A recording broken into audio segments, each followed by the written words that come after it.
It's no longer the weekend, it's a brand new week. Welcome to it, you beautiful peeps. What's up? What's up? Welcome to you at home. Yes. Thank you so much for joining us. To all of our brothers and sisters up north, we are so sorry for the Lions' loss. It was always going to be a bit of a miracle. Don't laugh, man. I'm not laughing, I'm crying. Always a bridesmaid, man. never a bride. We're going to have to make it a fourth consecutive Super Rugby final, but well done to all the Crusaders fans and Crusaders. Absolutely sublime this weekend, but we'll delve into all of our sporting highlights. It was a tough one, man. It was a tough one. Listen, we're definitely going to bring a smile to your face this morning. It's a Monday morning. Not only are you starting with your Feel Good Breakfast Show, but we have a most magnificent breakfast basket back for you this morning.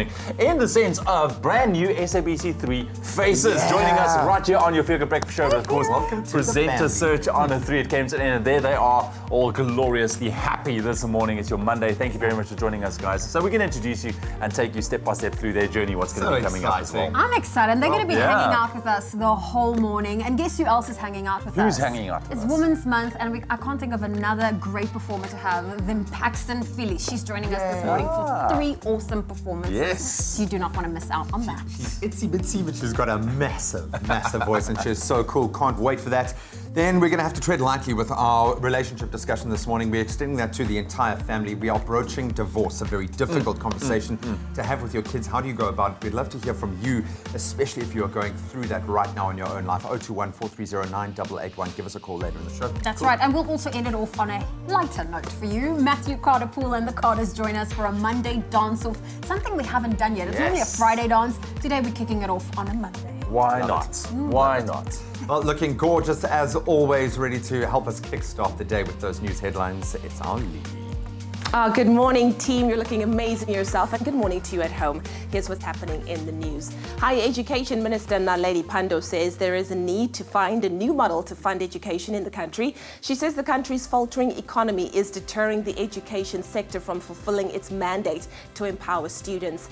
Pandor was addressing the National Executive Committee of the South African Union of Students Induction and Strategic Workshop in Johannesburg. She said her interventions have been to improve the system to ensure that it is able to serve the needs of students. A 100,000 Rand reward has been offered for information regarding the arson attacks on trains in Cape Town that could lead to the arrest and successful conviction of the perpetrators. The reward is being offered through the Western Cape's Department of Community Safety. Western Cape Premier Helen Zille says arson damage to trains over the past 4 months has amounted to approximately 50 million Rand and at least 210 million Rand over the past 5 years. Now moving further abroad, clergymen led prayers for peace as Zimbabweans yesterday went to church for the first Sunday service since last week's historic elections, marred by deadly violence and fraud claims. Religious leaders in the Christian majority country called for calm after troops in Harare had opened fire on demonstrators protesting alleged electoral fraud, killing 6. President Emmerson Mnangagwa has insisted the elections were free and fair, vowing to turn a page on 37 years of iron-fisted rule under Robert Mugabe and revive the shattered economy. The post-election crackdown has sparked international condemnation. And then finally, Venezuelan President Nicolas Maduro has survived an assassination attempt involving explosive drones. Maduro was speaking at a military event in Caracas when the alleged attack took place. Live footage shows the president suddenly looking upwards, startled, and dozens of soldiers running away. He blamed Colombia for the attack, something denied by Bogota as baseless. 7 soldiers are injured and several people were later arrested, the Venezuelan authorities said. Attorney General Tareck William Saab said those arrested would be identified today and their punishment would be ruthless. Well, that was your 6 o'clock news update. Here's our very first look at what's happening in the exciting world of sport. He'll kill me if I don't say that. Here's Graham Richards.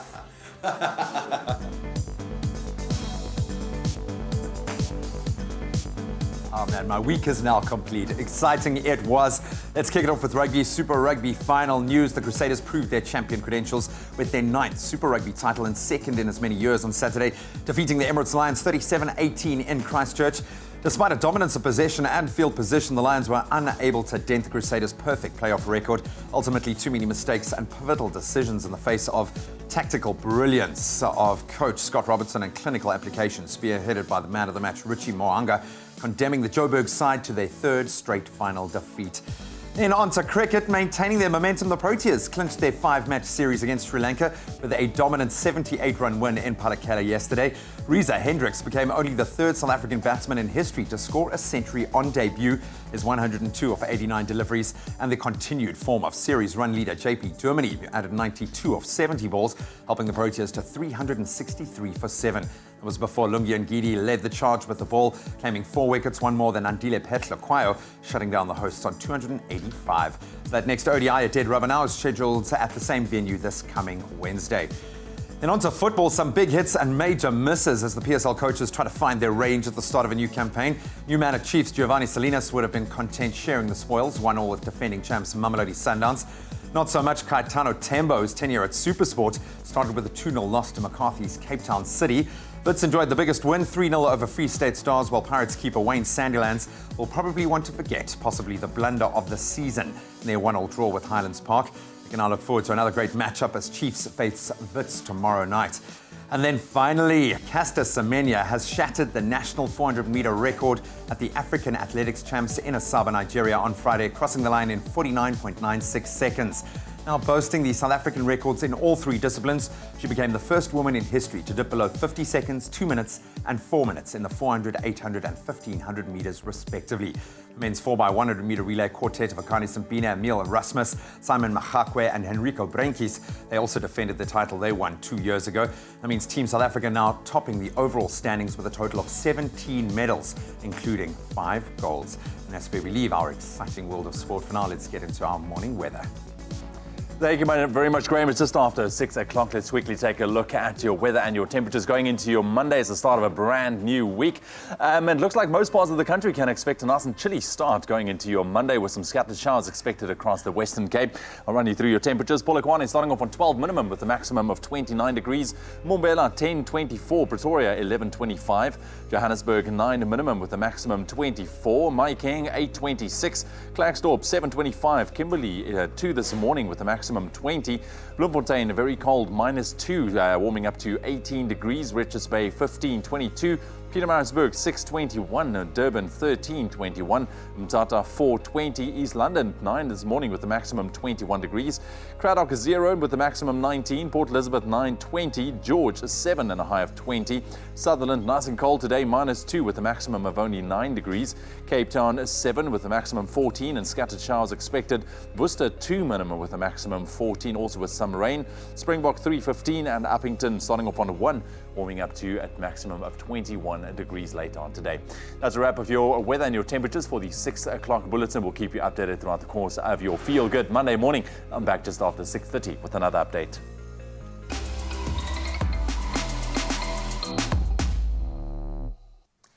And it is a beautiful Monday indeed. We know that we live in a world that's constantly changing and life seems to be getting faster and faster by the day. So as we welcome today, the 6th of August, we pump the brakes and take a look at what happened on this day in history. Well, today is Jamaican Independence Day, a day that celebrates Jamaica becoming independent from the United Kingdom, which happened on August 6th in 1962. So happy Independence Day. Absolutely, to all our Jamaican friends. Also, on this day in 1996, this day saw the debut of novelist George R.R. Martin's A Song of Fire or of Ice and Fire series with his book Game of Thrones. And although it was not a bestseller at first, eventually it spawned the worldwide smash hit book and TV series. And of course, that theme song we all love. Ting, ting, ting, ting, ting, ting, ting.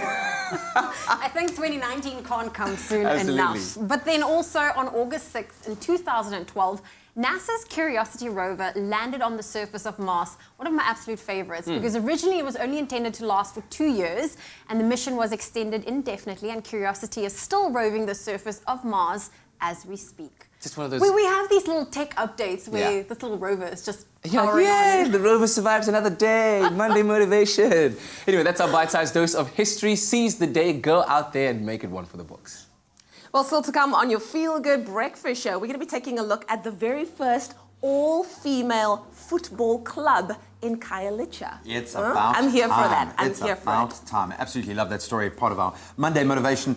And not the most motivating performance from the Lions this weekend, but they showed a lot of heart, a lot of pride, losing to the Crusaders. We'll get into our Super Rugby final, dominant performance in the cricket, and of course the start of a brand new PSL season. All that and more coming your way after the break.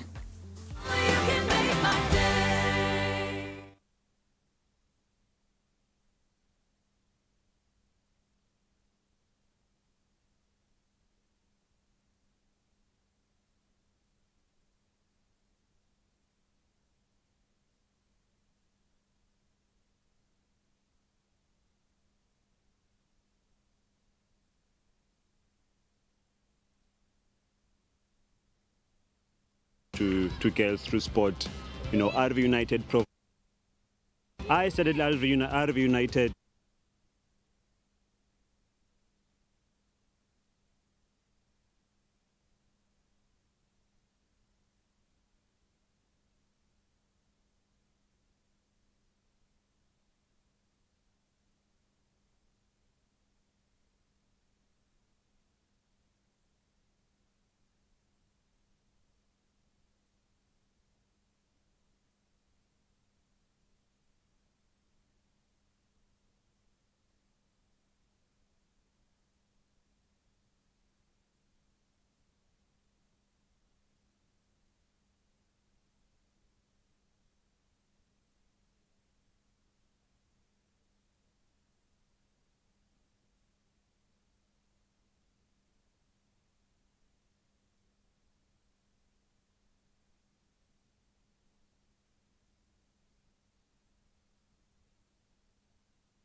It's my feel-good breakfast show.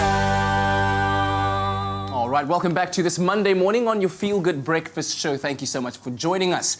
Now, August is Women's Month in South Africa, and we celebrate it in this way because of the historic 20,000 women march against past laws to Pretoria's Union Buildings, which took place on the 9th of August 1956.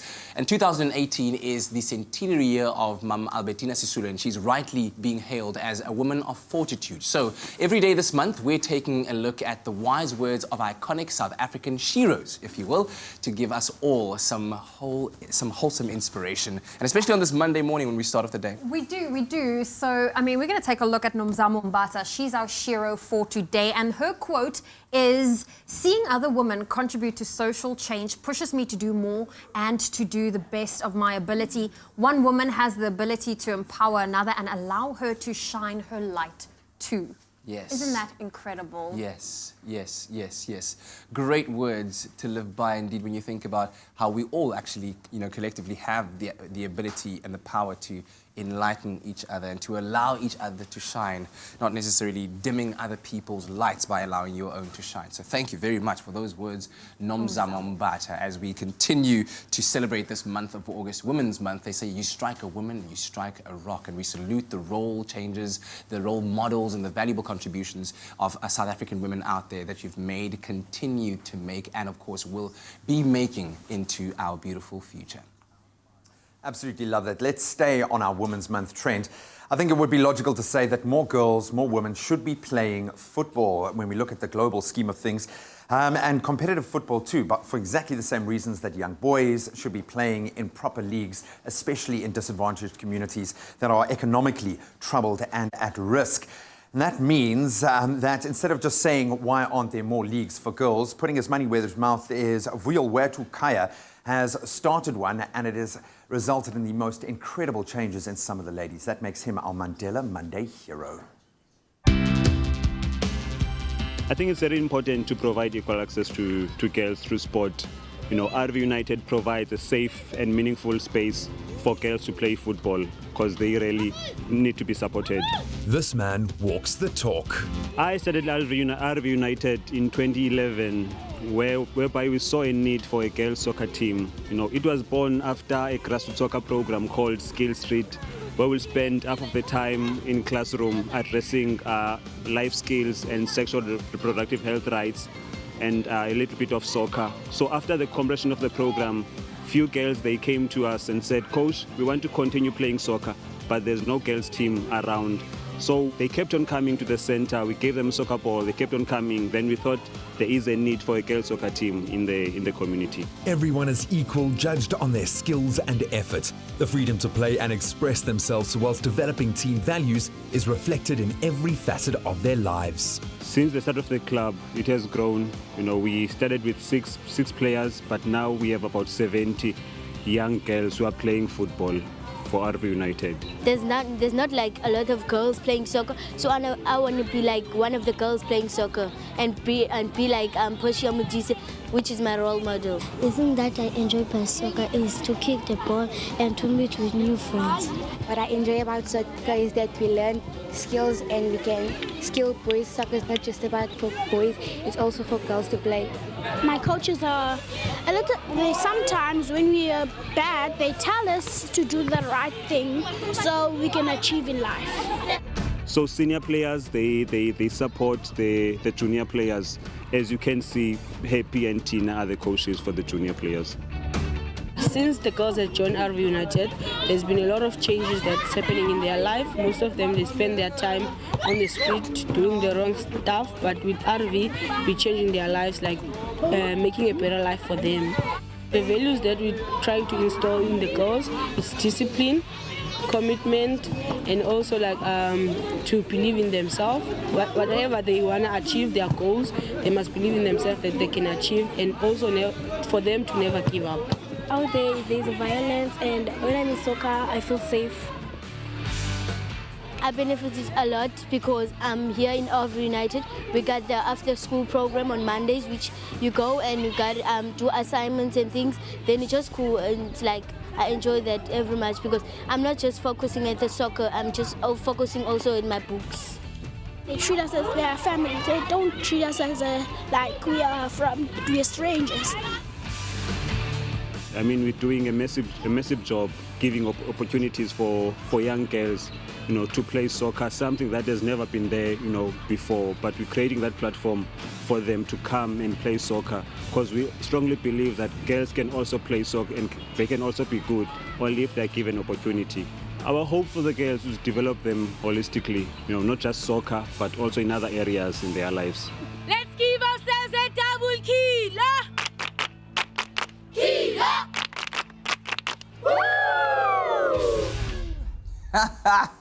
Awesome stuff. Thank you so much for that. That is a Mandela Monday hero.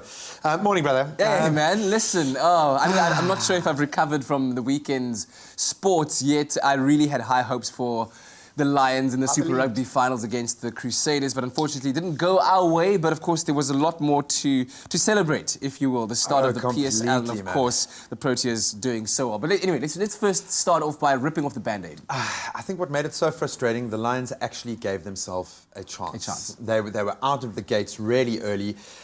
Malcolm Marx there on the screen, he was shut down. I have to say that it was the tactical brilliance of Scott Robinson that ultimately won this for the Crusaders. The Lions enjoying complete dominance of possession, of field position, but when the Crusaders get the ball, they score. And I think you could probably count on 2 fingers the amount of times the Lions were able to break through that rush defence, completely stifled. No one was able to get over the ball. Kwagga Smith, Malcolm Marx, no one was able to play that fetching role. The Crusaders tactically had the Lions' number. Yeah. And then you throw in a couple of very silly mistakes and a couple of bad decisions, especially at the pivot that we were talking about. Richie Mo'unga, man of the match. And when you cross to that halftime talk, the fact that Richie was talking to his charges, leading them to the front, cross to the Lions dressing room, and Swayze de Bruin is trying to get some tactics out there at that stage. Yeah. Unfortunately, I think the Crusaders were just too clinical, too well-oiled. Scott Robinson now, two consecutive wins in his time as coach. Unbelievable. I think Swayze has done a good job with the Lions, but tough, man. Yeah, I mean, you're looking at a final scoreline of 25-17, and you're like, okay, it wasn't a complete disaster at the end of the game, but it kind of begs the question to me, are the Crusaders just unplayable? 14 games on the bounce, how many? 20 at home? 20 playoff games unbeaten, and yes, I would say they are unplayable. It speaks to New Zealand rugby at the moment. It speaks to a Crusaders dynasty. That was the word I was looking for when I was writing this. What do you say? Dynasty. They really have created something truly special. So well done to the Crusaders. Lions, hard luck. You're just going to have to make it 4 consecutive finals now and do it again. You can. You can do it. But the Proteas still putting in a great performance against Sri Lanka. Something to celebrate there. I remember just checking out the halfway score after the first innings at 363 for 7 or something like that. We're doing very well, man. My gosh, Hendricks. In charge. Reza Hendricks becomes the 3rd South African in history behind Markram and Themba Bavuma to score a century on debut. Not bad at all. His knock, 102 off 89 balls. JP Germany now the leading run scorer in the series. He's had a return to form that has been just so well timed. And we need that experience against a very experienced Sri Lankan team. So JP Duminy also weighed in with 92 all of over 70 the park. balls. Hash was also there, 59 of 59 balls. And then Stephen Lungi and Gideon Andile Petlakwayo, Lungi getting 4 wickets, Petlakwayo getting 3, and Shamsi really has, I think, taken ownership of that spin role in the ODI side. But this now makes 11 games on the trot in the ODI arena that South Africa have had the advantage. I think it goes back way back to 1993 was the last time Sri Lanka We like beat those us. kind of stats. Come on, man. And Awesome. I'm loving the way our 3 pace bowlers in Ngidi, Petlakwayo and Rabada are coming together. They're becoming like a real force to reckon with. There's something West Indian about that dynamic where you've got Courtney out-and-out pace, Walshy, you've got swing, you've got the guile, all of them. I think this is a South African team that is going to grow and grow. Yeah, so congratulations to the Proteas there for wrapping up the series effectively. One more to go, of course, against Sri Lanka. And then in the start of the PSL this past weekend, I wouldn't say goals are plenty, but enough to at least satisfy a pretty dry palate that has been starved. Completely, man. And we just got to say sorry to Wayne Sandilands for his blunder for Pirates against Highlands North. That was probably the most exciting draw that Pirates are going to see all season. But Chiefs and Mamelodi Sundowns sharing the spoils with a 1-1 draw. In fact, it was Wits announcing an early title claim with a 3-0 win over Bloem Celtic. But plenty of action still to come. Of course, we can look forward to Wits and Chiefs in action tomorrow. But PSL off to a flyer. Absolutely. What a sporting weekend. Let us know what were your highlights. Engage with us on social media using #Expresso Show. Thank you, gentlemen. Well, it's still nice and early on your Monday morning. So good to be hanging out with you. Stay right where you are. We're going to be taking a very quick break. We've got a real treat for you this morning in terms of our music guest, the one and only incredible Paxton. She is here, and we're going to get to know a little bit, and she's going to perform for us as well. You can hear that. You hear that. The excitement is real. Exactly. The excitement is so real because do you know who we also have here? SABC3's brand new presenters are in the house. All of them, all 6 of them, and we get to chat to them after the break.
It's my feel-good breakfast show.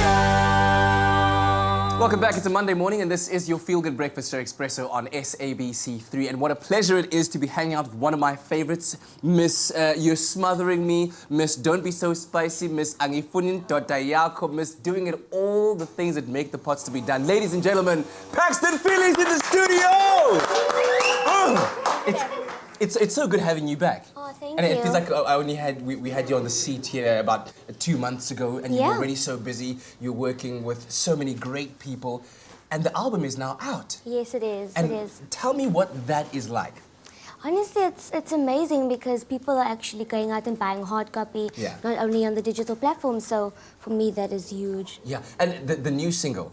I mean, tell me about. I'm loving that song so much. It's bumping all over the radio right now. It's such a spicy song. Like, nobody expected me to come out with that song. Yeah. Especially with the vernac line. Exactly. You know, I really wanted to change things up and give them something they wouldn't expect. So. And how have your fans responded to it? They absolutely love Angifuni. A lot of women can actually relate to it. Yeah.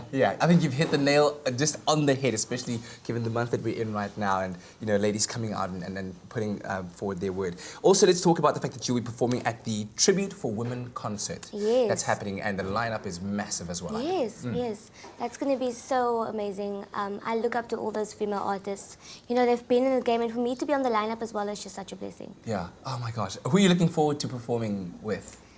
I'm really looking forward to seeing Mafiki Zulu. I'm such a huge fan. Yeah, but I'm following up after them, so it's the amount of pressure. Oh, of course, and I mean they've got a bit of a different vibe to what you bring as well. Are you one of these artists that after a show you then go to the other artists and say, hey, listen, we need to work together? Do you make that connection happen right there? It's all about networking. Yeah. But I like to have a good connection with everybody. Excellent. And I understand that you also are extending your connections now to Sweden. And to Russia as well. Tell me about that. Well, Sweden was amazing. And I just came from Russia.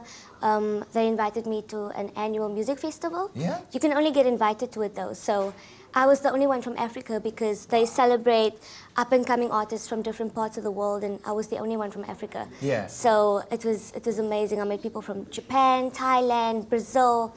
Wow, it was such an experience. And how do you find yourself working with an international crowd, especially when you don't necessarily know what language they speak? They could be Russian, so like how do you kind of familiarize yourself with the crowd and warm yourself up to them?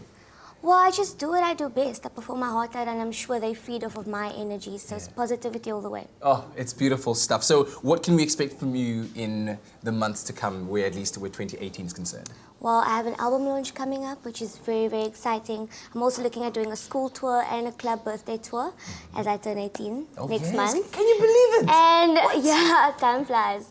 And I'm definitely also, I want to finish my learners and drivers because, you know, I got a car. So I really have to get that done.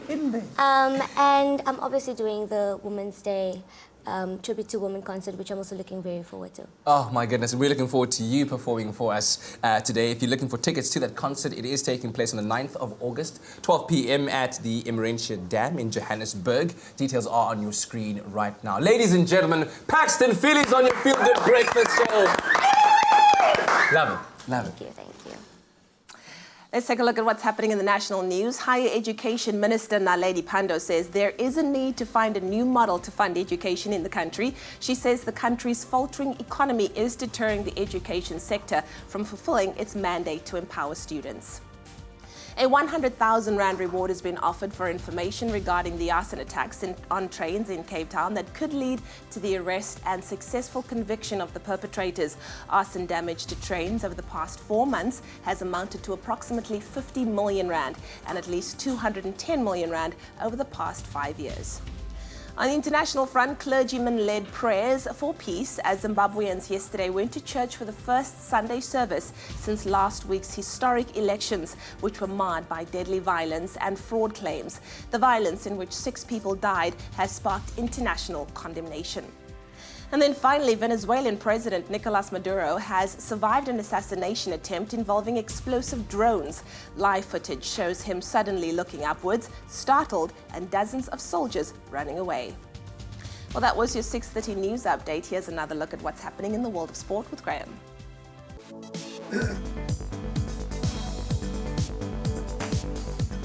Super Rugby first, the Crusaders proved their champions' credentials when they won their 9th Super Rugby title and second in as many years on Saturday, defeating the Emirates Lions 37-18 in Christchurch.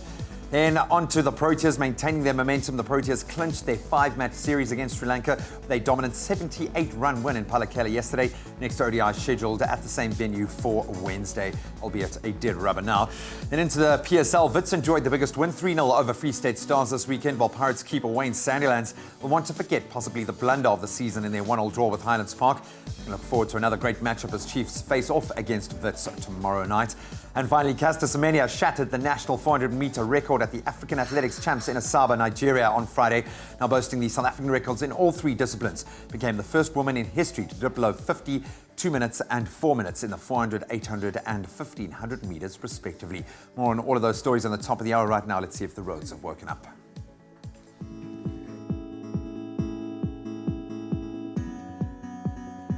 Well, let's take another look, in fact, a first look at your roads in Gauteng. There's a stationary vehicle. This is on the N1 northbound. It's before the Mariatsburg Road. That left lane is currently blocked, so please approach with caution. You can expect delays in the area. I'll have another update for you in half an hour. More than a club, more than an appliance brand. Defy. Getting into your temperatures once again for your Monday morning, it looks like most parts of South Africa can expect a rather chilly start. Definitely feeling that winter vibes this morning with some scattered showers expected across the Western Cape. I'll run you through quickly. Polokwane 12 minimum, your maximum 29. Mbombela 10.24. Pretoria 11.25. Johannesburg 9 minimum with the maximum 24 degrees. Mahikeng 8.26. Klerksdorp 7.25. Kimberley 2 and a high of 20. Bloemfontein a cold -2 this morning, staying cool with a maximum 18. Richards Bay 15.22, Pietermaritzburg 6.21, Durban 13.21, Tata 4.20, East London 9.21, Cradock around 0 this morning with your maximum 19, Port Elizabeth 9.20, George 7 and a high of 20, Sutherland cold today -2 with a maximum of only 9 degrees, Cape Town 7.14 with some rain expected, Worcester 2.14 also with some scattered showers, Springbok 3.15 and Uppington on a 1 minimum, your maximum 21 degrees. That's a wrap of your weather and your temperatures for the 6:30 bulletin. Another update heading your way just after 7. So Expresso is committed to raising funds towards a brand new CHOC home away from home for cancer patients and their families. CHOC, the Childhood Cancer Foundation, support children, parents, their families and communities through their cancer journey to keep more than hope alive. We've gotten to know them so well over the years, so we cannot be prouder to help support them, man. Yeah, and you know, having personally been to one of the CHOC homes and interacting with the families and seeing exactly what it is that they go through and what the benefit is that they receive from being part of the CHOC home, it's absolutely phenomenal. It touches your heart in so many ways and makes you feel like, you know, you do need to make a contribution, to make a change. And today I think we want to do that. And we want to show you at home just how easy it is to do so. We've made it incredibly simple. So you can download one of these 2 apps, SnapScan or Zapper. You can do an EFT as well. We've got those account details on our website, but we're going to do that. I'm going to rock a bit of a SnapScan. I got a SnapScan as well. Okay, cool. So here we go. So you just obviously activate it, and then just on your screen there. It happens so quickly. Oh yeah, there we go. It happens so quickly. So I've been denying myself coffees over the last week, and this week, so I'm going to do 50 Rand to start the party. But you can do anything, 10 Rand even. I think I'll match you on that. How's that? We both do 50 Rand. I like that. That's 100 Rand. Bam. And then just... okay. Cool. There we go. Okay, enter your name. And pay. Boom, boom, boom. Done. Easy. Simple as that. So, I mean, it is really all that simple. We're going to be, of course, showing these QR codes on your screen, and you are most welcome to help us keep More Than Hope alive and donate to the new CHOC home in Pretoria through SnapScan or through Zapper. It's as easy as that. Hey? Yeah, and go onto our website and maybe have a look on our YouTube channel at some of the stories that we've done where we've connected with those kids. Just see how important this home is going to be for those patients and their families. Thank you so much to everyone who has donated so far, but get on it. It's that easy. Get out there. Even something like 10 Rand is going to make a difference. So we have chosen to make a difference in the lives of children with cancer and would love for you to get involved as well. Made it so easy for you to donate. You can donate through SnapScan, as we've said, Zapper, Back a Buddy or EFT. Thank you again to everyone who has donated, including Jacques, Ronald, Craig, Fiona, Larry, and many, many more. We really appreciate it. The SnapScan QR code will be visible on screen for the next hour. So you can get it there, scan, help make a difference. But for more information, you can go to our Expresso Facebook page or expressoshow.com. Every day that brave young kids and their families battle cancer, the CHOC Childhood Cancer Foundation supports them. And here at Expresso, we'd love you to help us fund their newest CHOC home in Pretoria. You can donate through SnapScan, Zapper, BackaBuddy or direct EFT. Go to the Expresso website or tune into Expresso for more details. Well, ladies and gents, things are about to get spicy after the break. Paxton with us, she's going to perform her hit single, Angifuni, after the break. And then we get to sit down and chat to our brand new SABC3 presenters. They're here in all of their glory. Aren't they looking amazing? Let's make some noise, you guys.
It's my feel-good breakfast show.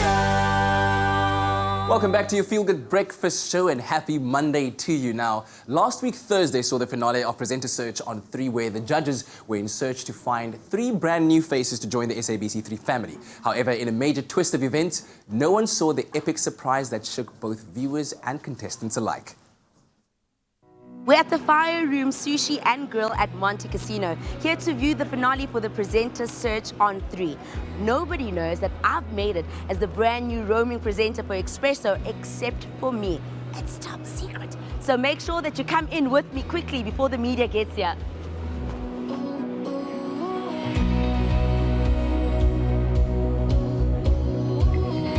I think the joy on my face tells you about the delight and the excitement that I have of this wonderful talent that we've unearthed. And for me, it's been an amazing, amazing journey to see what South Africa has. The overall talent just for this season was amazing. We had the good, the bad, and the ugly, and the fun. Yes, it was an amazing season to have this year. Thabiso, you don't have to pack your bags because you're moving to Cape Town. You are such a talented group that we decided we couldn't just have one winner for top billing, we should have 3.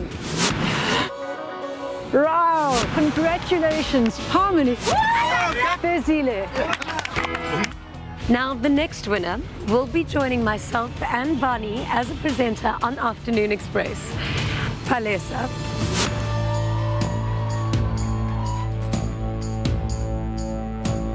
Mosa, we would really love you to be a field reporter on the Expresso morning show.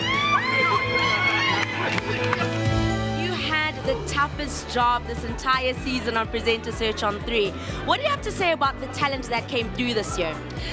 I can honestly tell you that this year, our top 6 was the best top 6 that we've ever had in the history of Presenter Search. So my work was definitely cut out for me, and that's why when it came to the decision to make everyone a winner, well, that was an easy choice. I was like, yeah, sure. And then they're like, well, there's more than 3 winners. And I'm like, wait, what? And that for me was really cool. It really is, you know, we've been talking a while about opening up the industry, and I think this is a good move into opening up the industry. Taking the top 6 and placing their talent across the network, I think is amazing. The finale, woo! I kept on going like this because I didn't know who they were going to select because it was such a tough one. What an absolutely amazing evening at Fire Room, one which I will remember for the rest of my life. It also marks the end of this season of Presenter Search on 3, but also the start of 6 brand new faces on SABC3, where the stage is yours. And ladies and gentlemen, here they are, the brand new faces of the SABC3 family! Hey! Looking as beautiful as ever. Good morning, guys. Good morning. Wow, well, it must be amazing to be back again, and this time around with a bit more certainty, like you know what's going on. You know, the nerves are done. And I've got to start off with Ryle, Fez, and Harmony. The three of you, like, I feel like the brotherhood. Is it the league? It's the League of Extraordinary Gentlemen. Oh, that was always going to happen. It is there. So here you are in the grand finale, and Judge Patience Stevens announces that it's not just 1, not 2, but all 3 of you are the brand new hosts of Top Billing.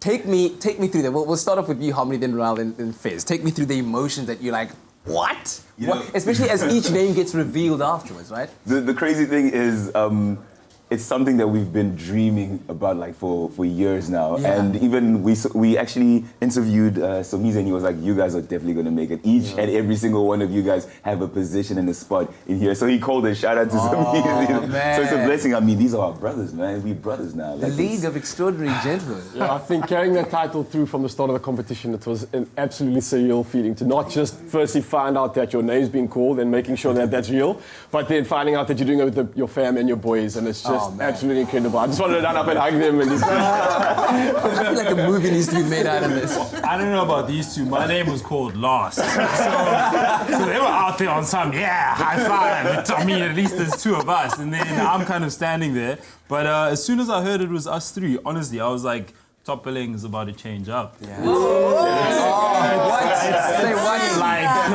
Like it's about to go down through a very, very interesting journey. Yeah. And I mean, you talk about a massive twist, Mosa.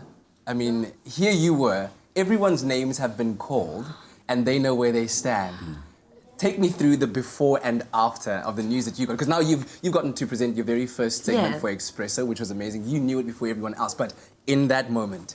So in that moment, I'm literally thinking, wow, I am going home without a job, and here are 5 of the people that I love the most. We've grown to like know each other. I really want to be happy. She just ran away. I really want to be happy. And then they say Expresso, and it doesn't matter what you say. For the mere fact that you're saying Expresso, you could have said you will be making coffee at the Expresso studio. And I would have been like, yay, thank you. Because the entire season, that's been my thing. And, you know, wow, I am... Like, look, is it real? Is it real? Am I Well, here? I'm telling you what, a lot of people are going to make it real. They're going to hold you to that coffee making thing. Vanessa, congratulations to you. You're going to be joining the Afternoon Express team. I mean, what a team to join. Talk to me about how excited you are. Words cannot express how excited I am. I remember See what you did there. See what you did there. I mean, when I was in varsity, my mom had like emailed Expresso to get me on the show because obviously Afternoon Express wasn't there. And then I remember in Zoe's season and Danielo's season when they like announced that Afternoon Express was going to be a new show, I was like, I gotta be on that. I have to be on that. And especially with such an amazing cast of ladies, I mean, I'm so excited to join them. Oh, and you're gonna make it a wonderful addition to the team. And so are you, Mr. Thabiso. Welcome to the Expresso family, man. this is now home. This is home. I'm making myself comfortable on this couch because Do I that. feel like I'm going to be spending so much time here. That is my voice. So much. So when Fresh said to you that you're going to be the newest member of the Expresso Show family, and this is now a big move for you, right? From Johannesburg down to Cape Town. Yeah. That's a lot of change in your life. Do you think you're ready for the early mornings and you know the big change in your life that's about to happen? I must tell you, I've spent the last 3 days at least waking up at 3:30 trying to make sure that I can acclimatize to waking up that early. It is a huge change, you know. I mean, I'm not a morning person. I usually am never up before 10 o'clock in the morning. So you can imagine, I'm waking up so many hours before, you know, what I'm usually up at. Yeah. It's really exciting. I've always wanted to be on the Expresso Show, and it's finally happened. Oh man, we are so proud of each and every one of you, and we wishing you all of the best. I mean, I hope this journey is super fun for you, that you realize the platform that it is that you've been given, the influence that you have in people's lives every single time you step in front of that camera, because it is a responsibility at the end of the day. And man, welcome to the family. Ladies and gentlemen, the new fam. You guys know that we usually do a Friday dance, right? But we're going to be changing it up a little bit. We might have a bit of a surprise for you guys a little bit later on. So prepare yourself for anything. It's live TV. More surprises. It's how we do. It's how we do. It's time for the news headlines right now. Leanne, over to you. Things are going to get exciting, man.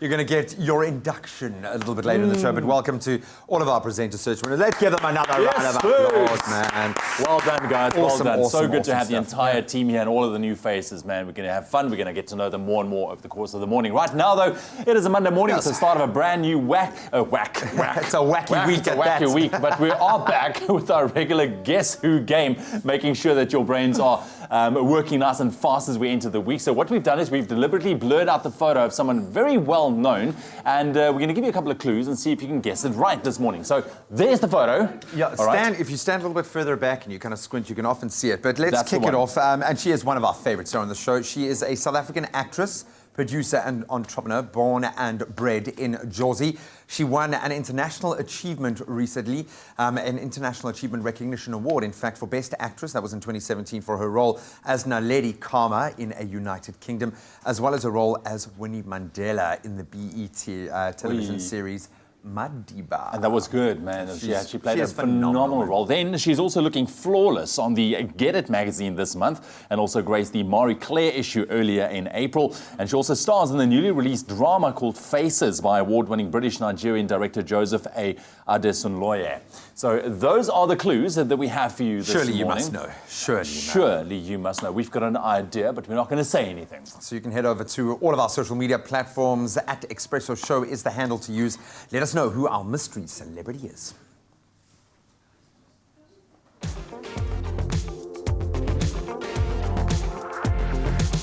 Oh, welcome back. Well, you know what? You two, this tune means one thing and one thing only. It's this time of the morning where we get to find out what our local stars have been up to in Mzansiwood. I'm so happy you guys are part of the Expresso family. But Leanne, give us the lowdown. Okay, so if I had to say the words, it doesn't matter if you win by an inch or a mile, winning is winning. Do you know who I'm talking about? Vin Diesel, Fast and the Furious. Okay. Yes. Okay, cool. So the Fast and the Furious star Vin Diesel is actually in Cape Town at the moment. The 51-year-old is filming in Cape Town. I don't know. He posted this on Instagram saying, Table Mountain, what a beautiful country, all love. Now I know he's not referring to Table Mountain as a country, but he's just saying South Africa is a beautiful country. You guys, Vin Diesel is in Cape Town. Guys, Table Mountain looks like that from my balcony.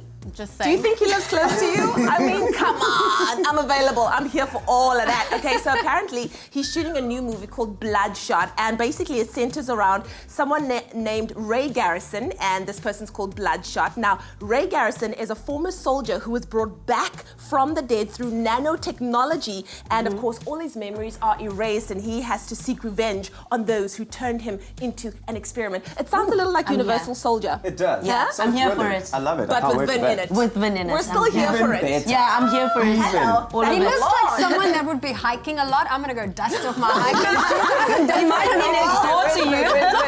Oh my know it. Okay, and then of course this weekend we had the NBA Africa game, which happened at the Sun Arena, and of course it was absolutely amazing. We saw the stars come out in their droves to watch none other than Bismack Biyombo, the Congolese player. He's doing such amazing things, and the world is actually giving him so much recognition. Why? Because he is part of the Child of Africa campaign, which aims to provide schools for child laborers, you guys, giving them opportunities and shelter. And he's doing this in his own personal capacity. huge. He's doing the most, and he's trying to make a real change in Africa and, of course, the world at large, which we all have to say is awesome. So I think he deserves a hand, huh? Yeah, no, he does. Come on, he deserves come on. it. Yeah, no. I know, from one, for the brothers doing the most out here. I really love Doing that. it for the people and giving it to the people. Exactly. Vin, Bismack, we're sorted, guys. We're sorted. And we're also available, just saying.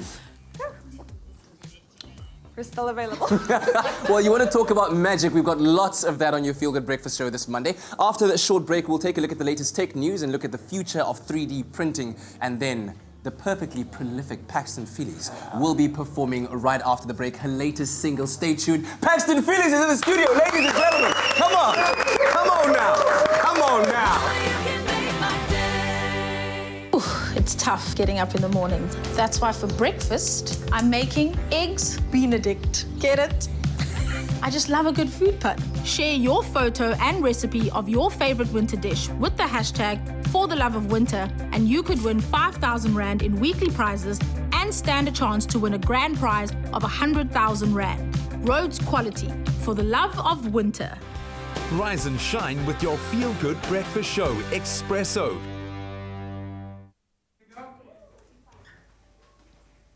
But I kind of believe in that. Yeah.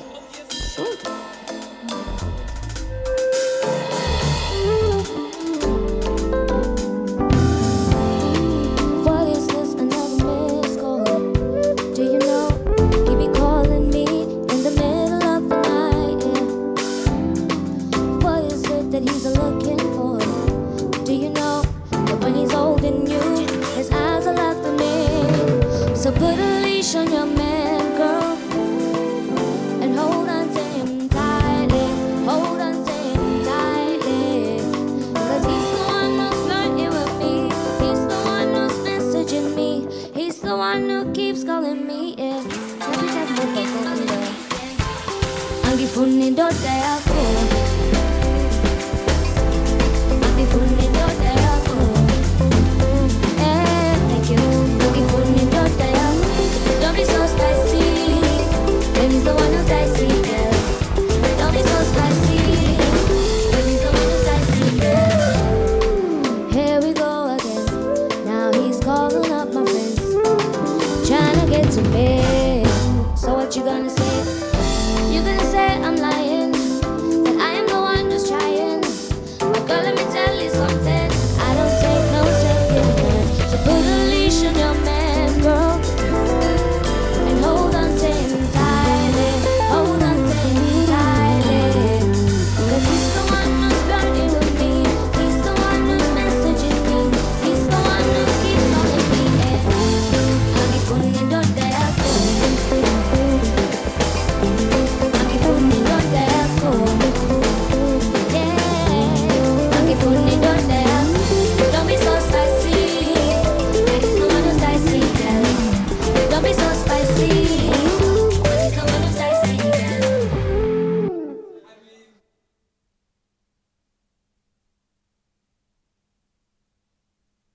It's my feel-good breakfast show. Welcome back. You're tuning into your Feel Good Breakfast Show, Expresso, right here on SABC3. It's a Monday morning, and I do hope that you are feeling well. And we are very, very happy because we are welcoming the newest member to our Feel Good studio this morning, Thabiso. Well done, my man. So exciting. Congratulations, dude. Good to be How's it here. going? My face is actually cramping. I'm smiling so much for you. Welcome to it, bro. Thank you so much. This now feels real because up to this point, I wasn't sure if it's really happening. I've pinched myself so many times. I've tried cutting myself with a pair of scissors to see if I bleed. We've got our doctor but coming this through a feels little bit real later so we can talk about yeah. that now. Just I'll don't psych- Enjoy yourself. It's real. It's all real. You hear. You're on the couch right now. Let's get into some funny, random, and interesting things right now that we stumbled across on social media. What's happening, guys? Well, it's Monday, and in case you need a pick-me-up already, this is the perfect story. Naturally, I'll bring you a cat story. But how cute is this dad cat? He is just all over the family, making sure the kittens are looked after while mama gets some rest. Look, there's mom with the kittens. Dad is just everywhere. And I thought I should show this to you. Look, he's just the one in charge. Come on. And involves dad. And these kittens just seem to be escaping. These are the golden years, the magic years where you don't want to miss out on Yeah, that looking early after childhood mama. development, you know? That Good is job, just, good That job. is just oozing with cuteness. Thank you, Zoe. Oh, It's man. the cutest Thank you. thing. It's so cute, man. That might be the cutest We've thing. also, I mean, it seems the dogs are going wild and they're doing the most. We've got a golden retriever here coming through. Madonna needs to actually move over because, you know, this dog owner has gone and recreated some of the most iconic looks that we've seen Madonna bring through. All the different album covers. I like he captures the essence of, I think that's Seriously, it's all in the eyes. Which album would you buy? The bottom one. Yeah, I you definitely seen would her? buy the I bottom can't one. It's so really much see more it. fierce. Can't see it. Look at that. Confessions see it. on a dance floor. I love it. And I mean, the dog's got so much character, but just how it comes to life is the most Max magnificent Donna. thing. You can't you really can't teach that sort of a talent. So that was obviously intended posing, but we've all been there Born when, to be a when your star. selfie camera turns on and you weren't expecting it. In fact, I think we can all relate to this. Take a look.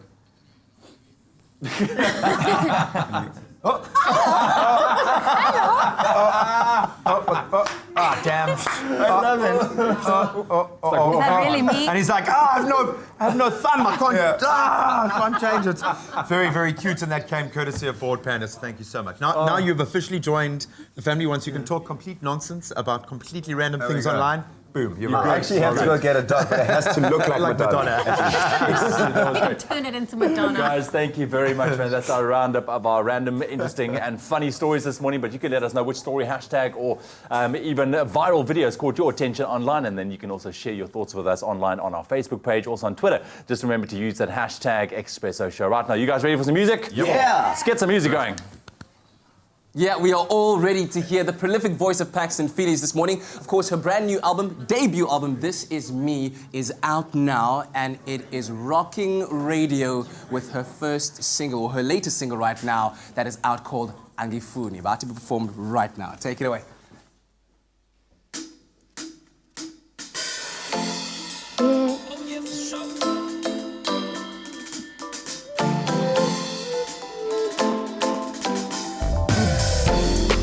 What is this? Another man's call. Do you know he be calling me in the middle of the night? What is it that he's looking for? Do you know that when he's holding you, his eyes are like a man? So put a leash on your man, girl, and hold on to him tightly. Hold on to him tightly, 'cause he's the one who's flirting with me. He's the one who's messaging me. He's the one who keeps calling me. Angifuni yako. Angifuni yako. Angifuni yako. Don't be so spicy. But he's the one who's dicey, girl. Don't be so spicy. But he's the one who's dicey, girl. Here we go again.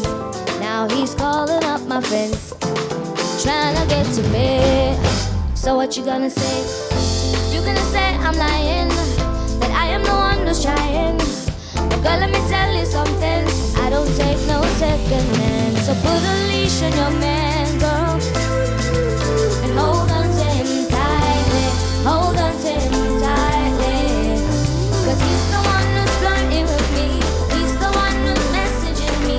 He's the one who keeps calling me. Angifuni yako.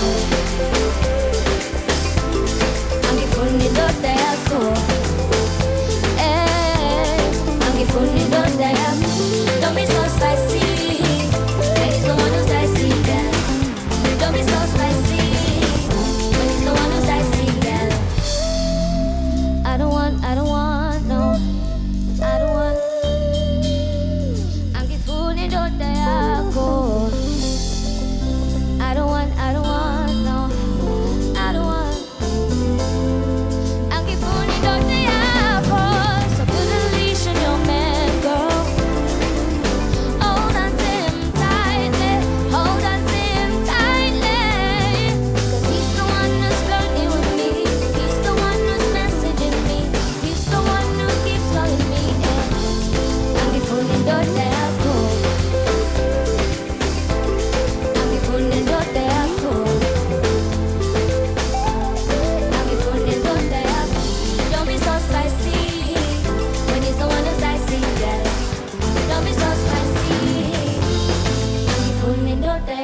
Amazing. Beautiful song. We love it. We love it so much. I'm sure all your fans love it too. We're actually talking behind the scenes. Do you know what a great wedding song this is going to make? Like, ekasi, people are going to be out in the street be like, Hangifun in tota yako, ta-da-da. I don't want your man. I've got my own one right here. It's an absolutely beautiful song. Who did you work on this song with? I worked with my lyricist Tia Herman and my production team, Kurt Herman and Llewellyn George. Oh my goodness, beautiful music, and I hope that you enjoyed it too. Let us know what you thought about that performance of Angifuni on our Feel Good Breakfast Show's Facebook page and Twitter using hashtag Expresso Show. In the national news this morning, Higher Education Minister Naledi Pandor says there is a need to find a new model to fund education in the country. She says the country's faltering economy is deterring the education sector from fulfilling its mandate to empower students. Pandor was addressing the National Executive Committee of the Southern African Union of Students Induction and Strategic Workshop in Johannesburg.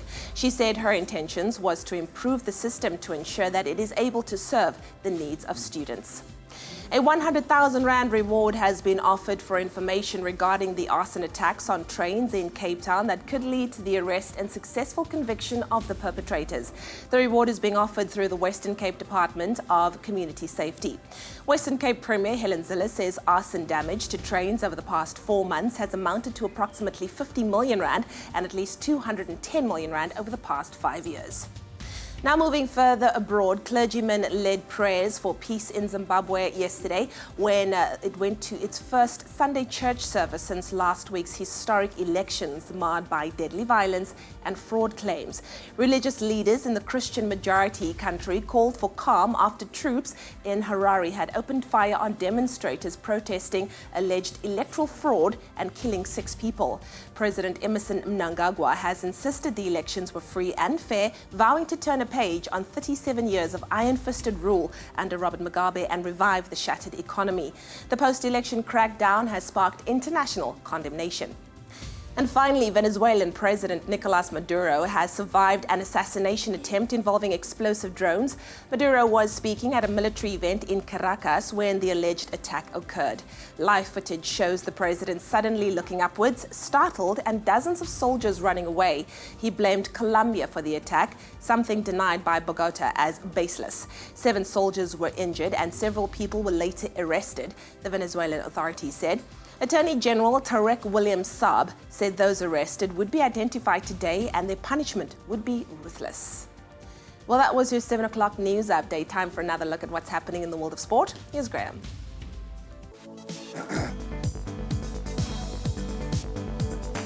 We start with Super Rugby, and the Crusaders proved their champion credentials with their 9th Super Rugby title and 2nd in as many years on Saturday, defeating the Emirate Lions 37-18 in Christchurch.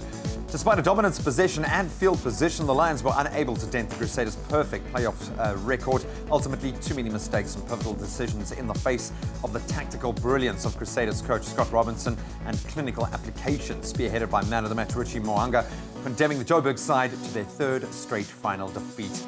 Then on to cricket, better news. Maintaining their momentum, the Proteas clinched their 5-match series against Sri Lanka with a dominant 78-run win in Pelakela yesterday. Reza Hendricks became only the 3rd South African in history to score a century on debut. His 102 of 89 deliveries and the continued form of series run leader JP Germany, who added 92 of 70 balls, helping the Proteas to 363 for 7. Numbers before Lungi Ngidi led the charge with the ball, claiming 4 wickets, one more than Andile Petlakwayo, shutting down the hosts on 285. That next ODI is scheduled at the same venue this coming Wednesday. Then on to local football, some big hits and major misses as the PSL coaches try to find their range at the start of a brand new campaign. New man at Chiefs Giovanni Salinas, I think he would have been content sharing the spoils 1-1 with defending champs Mamelodi Sundowns. Not so much Caetano Tembo, whose tenure at Supersport started with a 2-0 loss to McCarthy's Cape Town City. Wits enjoyed the biggest win 3-0 over Free State Stars, while Pirates keeper Wayne Sandilands will want to forget possibly the blunder of the season already in their 1-0 draw with Highlands Park. And I look forward to another great matchup as Chiefs face Wits tomorrow night. Then finally, lots to celebrate in athletics. Caster Semenya shattered the national 400-meter record at the African Athletics Champs in Asaba, Nigeria on Friday with a time of 49.96 seconds. She now holds the South African records in all three disciplines, becoming the first woman in history to dip below 50, 2 minutes and 4 minutes in the 400, 800 and 1500 meters respectively. The men's 4x100-meter relay quartet of Akani Simbine, Emil Erasmus, Simon Mahakwe and Enrico Brenkis. They also defended the title they won 2 years ago. That means Team South Africa now top the overall standings with a total of 17 medals, including 5 golds. And that's where we leave our sport for now. Let's take a look at the roads.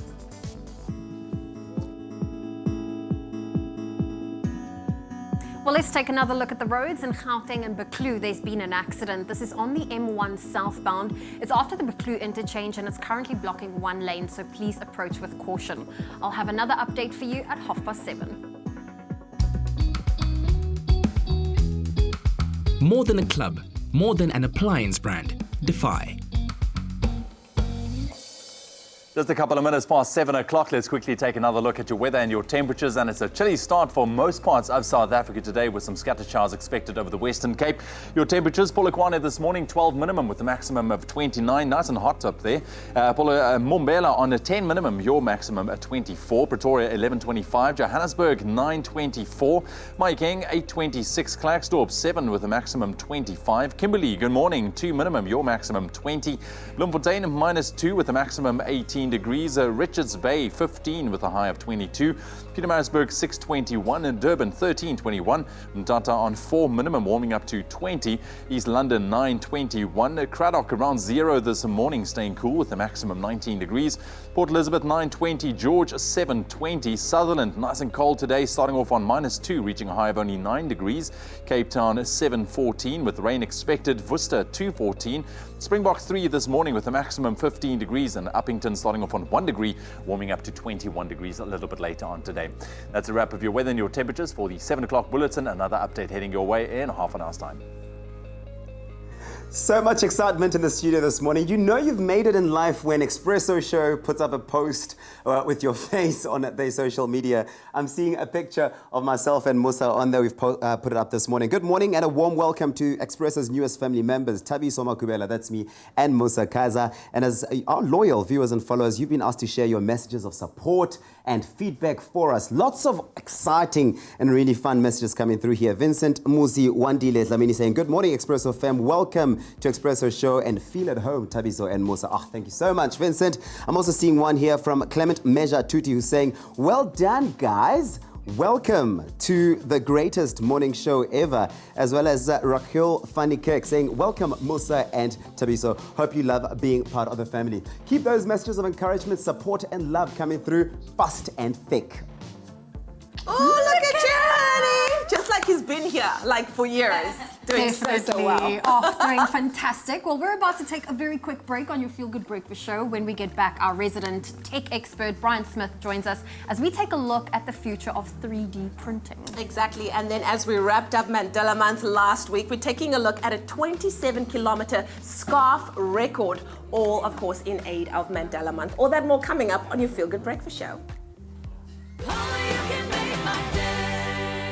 All Expresso presenters and guests fly domestically with Mango. Enjoy outstanding service, online check-in and seat selection. With the widest booking and payment options, Mango is the only airline globally to accept store charge cards as a means of payment. Fly in comfort with ergonomically efficient seats for more legroom. Aboard a fleet of new generation Boeing 737-800 aircraft. Join the presenters of Expresso and fly Mango.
It's my feel good breakfast show.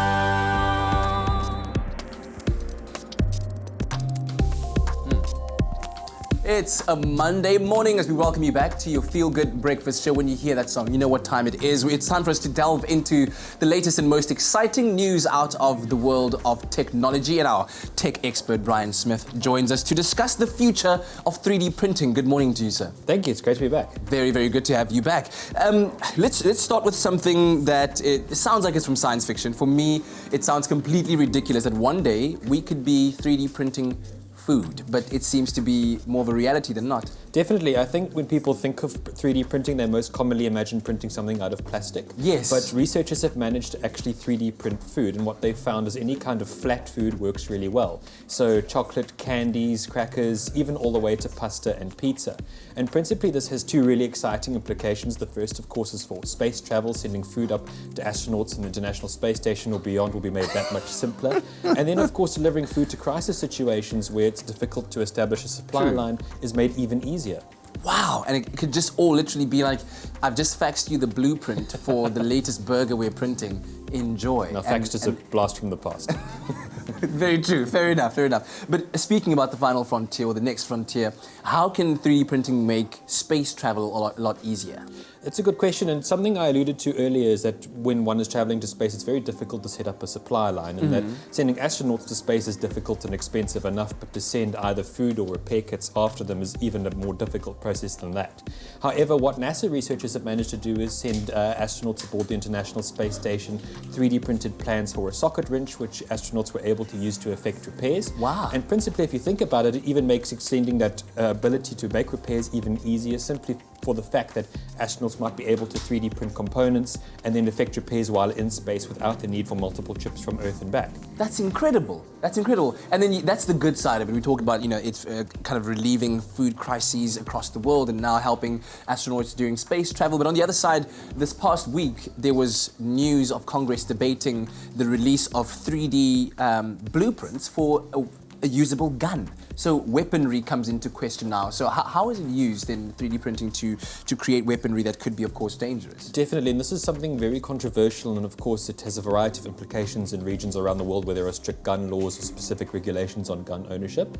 In 2014, I think the most notable case occurred when plans for a 3D printed gun first circulated on the internet. And of course this does open a wide door for crime or other unfortunate incidents to occur using these weapons. However, I think we can't also dismiss the potential benefits at the same time wherein law enforcement agencies would be able to receive weapons through 3D printing in regions perhaps where again supply lines might be difficult to establish. Yeah, I guess the big question now is does the benefit outweigh the risk factors? Definitely, I think that's the question with 3D printing, and perhaps what we can most look forward to is the idea of industry becoming decentralized, in the sense that everyone might have a 3D printer in their own home and be able to make a variety of goods that they might normally have to take a trip to the store for. Yeah. All right. Well, it sounds like for the most part you are for 3D printing. Largely for. Okay, question. Would you eat a 3D printed burger? I'd definitely give it a try. I'm brave. I'll let you go first, Bryan, but thank you very much. Always exciting to have you with us and to be enlightened by your insights regarding the world of technology. And of course, be sure to let us know what exciting news or stories from the world of tech have caught your attention, and you can catch up on the latest on our website, expressoshow.com. All right, so I think numbers and special milestones obviously carrying a very special significance this year as we commemorate what would have been Tata Madiba's centenary year. And of course, honouring his legacy of sacrificing 67 years in the service of society, in the service of others, we are called to donate just 67 minutes in that same vein. And that is so little in comparison to what Tata Madiba did for us. And you know what, we at the tail end of Mandela Month, and we did say we were going to make every single day a Mandela Day. This year, yeah. And the country has found a very unique way to engage with Tata Madiba's history 56 years later. 56 years ago, on the 5th of August 1962, while Nelson Mandela was on the run traveling to Johannesburg from Durban, he was stopped 5 kilometers outside of Howick by police and immediately knew that his life on the run was over. The ensuing arrest culminated in the historic Rivonia trial that saw Nelson Mandela sentenced to 27 years in prison. Mandela's capture site is also the location for the beginning of much turmoil in apartheid South Africa. But South Africans have since united to rediscover exactly what this place means to them. Enter the 67 Blankets for Nelson Mandela Day initiative, which since 2013 has harnessed the power of unity to attempt records while donating blankets to those in need. For Mandela's centenary, the team is attempting to break the Guinness World Record for the longest scarf. Caroline, can you tell me why the decision to celebrate Tata's centenary with this record attempt? Well, it's hot off the heels of creating the massive Mandela masterpiece, which we did at Zonderwater Maximum Correctional Centre. So it was so big that from the sky and from outer space, that was how you could see the face of Mandela. So that happened on April 24th. And then our nitwits from Madiba had done their work because they all wanted to know what's next. And on Facebook, I put out the following message: Dear nitwits from Madiba, we are going to create the longest scarf in the world, measuring 27 kilometers. We are going to create 1 kilometer for every year that he spent in prison. The current record stands with India and measures 14.5 kilometers. But we are South Africans, we love a challenge. We don't want to beat them by this much, we want to beat them by miles. People just love being part of this movement. But it's Madiba magic. 27 kilometers is no small distance. How do you go about measuring it and making sure that there's enough scarves to cover this distance? Well, I just hope for the best. We've got our land surveyor, Kevin Malhush, here, who's going up and down, doing what he knows best. He's the guy. We've got the professionals on board. And, thousands of people have put hook to wool and churned out scarves. And hopefully this will measure 27 kilometers, or maybe more. I don't know. We're South Africans. We're capable of many things. 67 Blankets spread marvel for a good cause earlier this year for Freedom Day, when they unveiled the largest portrait blanket in the world. The scarf record attempt is taking place alongside an iconic memorial perspective sculpture at Nelson Mandela's capture site 6 years after it was erected. With 67 Blankets, we talk about knitting our lives together, but the people making the blankets, making the scarves, they get together through bright, warm, colourful thread. And it's so beautiful to see communities coming together from all races, religions, socioeconomic backgrounds, men, children, getting together in parks, in restaurants, in people's homes, at knitathons all around the country. I love seeing it. I feel proud. This is Madiba's centenary year, so it's amazing to all come together in this way to show our respect, to show our gratitude, and to continue the work that he started. Our school did 4 kilometers, JP Girls alone did 4 kilometers, but it's quite cool to be a part of this, to see how you can help the community. Well, it feels great to help those who need, because it teaches you to be grateful for what you have, and it's a different feeling because you don't do this every day, and you don't get to join hundreds of scarves with other people who also care about other people every day. So it's wonderful. We are doing what Mandela was doing. Mandela was a man of people. He was always willing to support the poor people, helping the needy ones. Even those who are sleeping in the streets, they do get warmth because of Mandela. I made 23 scarves this year, and each one is gonna go to someone who needs it, and hopefully they will know that someone made it with love, and it's a one of a kind, it's unique, and hopefully it'll keep them warm for many years to come. It's absolutely fantastic. Just to think what we've done, how many people we can help. It's just really out of this world. I think it's on the basis of giving hope again, and that it's the 100th year. I think at the end of the day we've gone through a really tough period as a country, and you sit down and have a look at the people that have come literally from across the road and helped sew stuff together, and the fact that it's the 100th year, the capture site, the euphoria, Nelson Mandela will live in our hearts forever. I think he would be proud to know his legacy is being respected in the way that it has been, and everything that 67 Blankets represents and everything that they've done only emphasizes everything he embodied and everything he wanted to impart to everyone around him. It is my first time coming to the capture site, so just the spirit and the vibe at the capture site. I mean, seeing the nice setup there of Nelson Mandela's face has been amazing, and then also the people that I've interacted with here at the capture site has been fantastic. So this, I think, is a fitting attempt, record attempt, and being part of this has been quite amazing.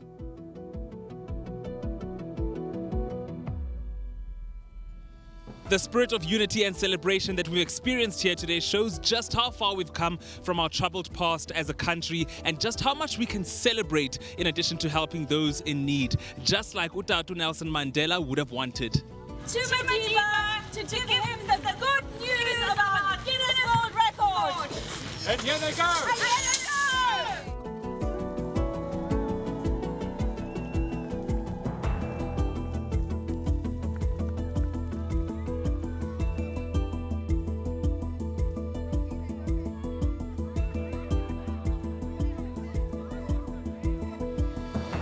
Well, it's time for one of my favorite parts of the morning. We've got Paxton with us, and of course, it's time for us to dip Oma. And now she blew us away with her incredible voice, but now it's time for us to see how she's going to blow us away with the incredible method of dipping Oma. Paxton, my love, your voice is like next level. Thank you, thank next you. level. How do you make sure that you just keep it so supple so early in the morning? Because you're singing it like the crack of dawn. The sun's not even up yet, and you belting those tunes. No, but for me, warming up is very, very important. Even if it's just 5 minutes, it really does help. It really does, yeah. I'm so happy. Talking about helping, what do you do when it comes to a winter warmer? What keeps you warm in winter?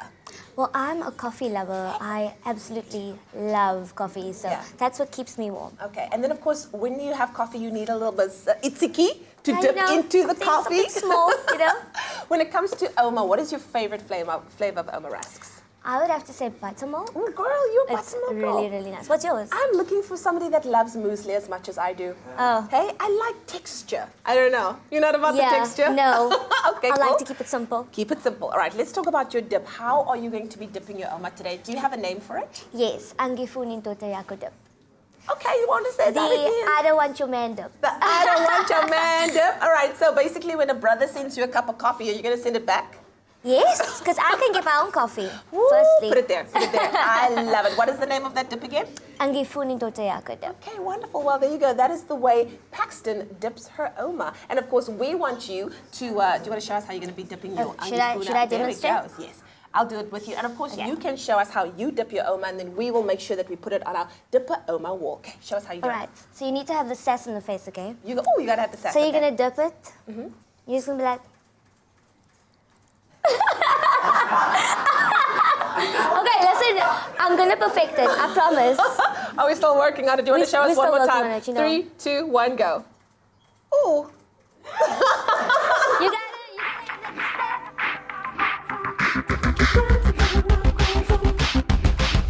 Cozy up this winter and Dipper Oma. Oh, that was spicy. What on earth was that? I It did not. looked like dibs. This is mine. No one else can eat it. That's exactly it. I did not see that coming. Paxton, wow. Oh, great having Paxton in studio. Well, we also will be joined by Pamela Naidu as we make sure we put your heart health first. That's coming up after the break. Absolutely, and it's a very special Monday. It's no ordinary Monday at that. We get to meet and get to know our brand new Expresso presenters. Here they are. Look at those smiles. Look at the excitement. You can feel it. It's a vibe on your Monday morning. We'll be back after the break.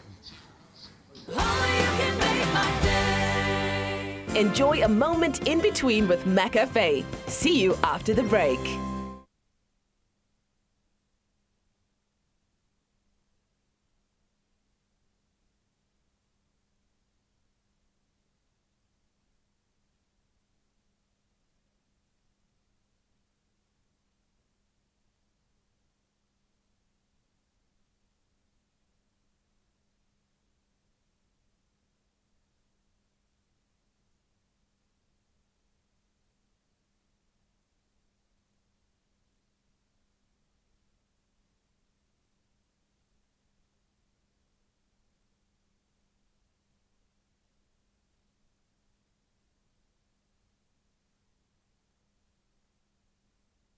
Decorex Joburg, Africa's premier decor, design and lifestyle.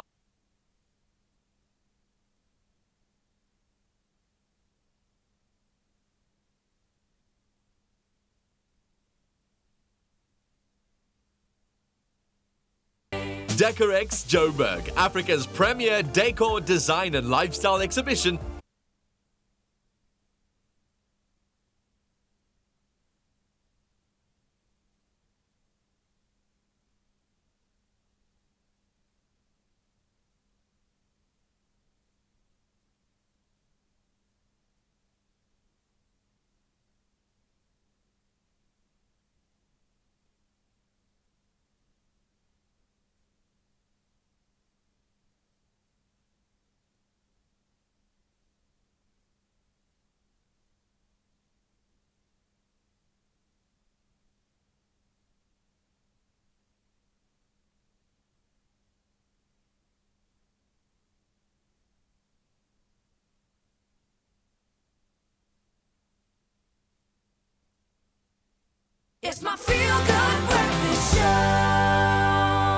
Welcome back. It's a Monday morning, your feel-good breakfast show, live, large and in charge. As today, a very, very special day because we welcome two brand new family members in Thabiso, Makhubela and Mosa Kaiser to our feel-good breakfast family.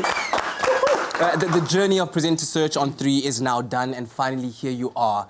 Thabiso, when you take yourself back to that first audition, walking in there, the judges are in front of you. Did you ever picture yourself as an Expresso presenter? Absolutely not. I pictured myself as an Expresso presenter planning to go to the audition. And then the audition was happening and I thought I messed it up. And look at me now. Look at you now. When you look at that, I'm sure there's a certain place it takes you to, right, before now. When you look at that space in between, what do you think is the biggest learning curve that you've perhaps taken as a presenter and personally? I think for me, one of the most standout lesson is really just to believe in yourself. I mean, week after week, I did challenges where I walked in confident and at the end of it, not sure how it went. And just seeing every week get through and then move over to the next week successfully, it just, reminds me, just believe in yourself. You've got this. Sometimes, you're a bit too hard on yourself. Mosa, for you, I could tell, I guess at some point, especially during that grand finale, that announcement, that this was a personal journey for you. You've had history in the industry before, and getting to that place, there was a certain maybe point that you had to prove to yourself. Would you say that's true? That's absolutely true. This entire competition, and I think, I've grown, and I think I've achieved even more than I had set up for myself. So it has been a really personal journey, and I'm really so happy that I went through it. And you guys keep playing this video when I am vaulting. You know it's gonna be a meme, right? Like Sunday Twitter is gonna be like when your mom comes back from church and you haven't cooked. Vault like Mosa. We spoke earlier on about the massive responsibility that this is, right? The platform.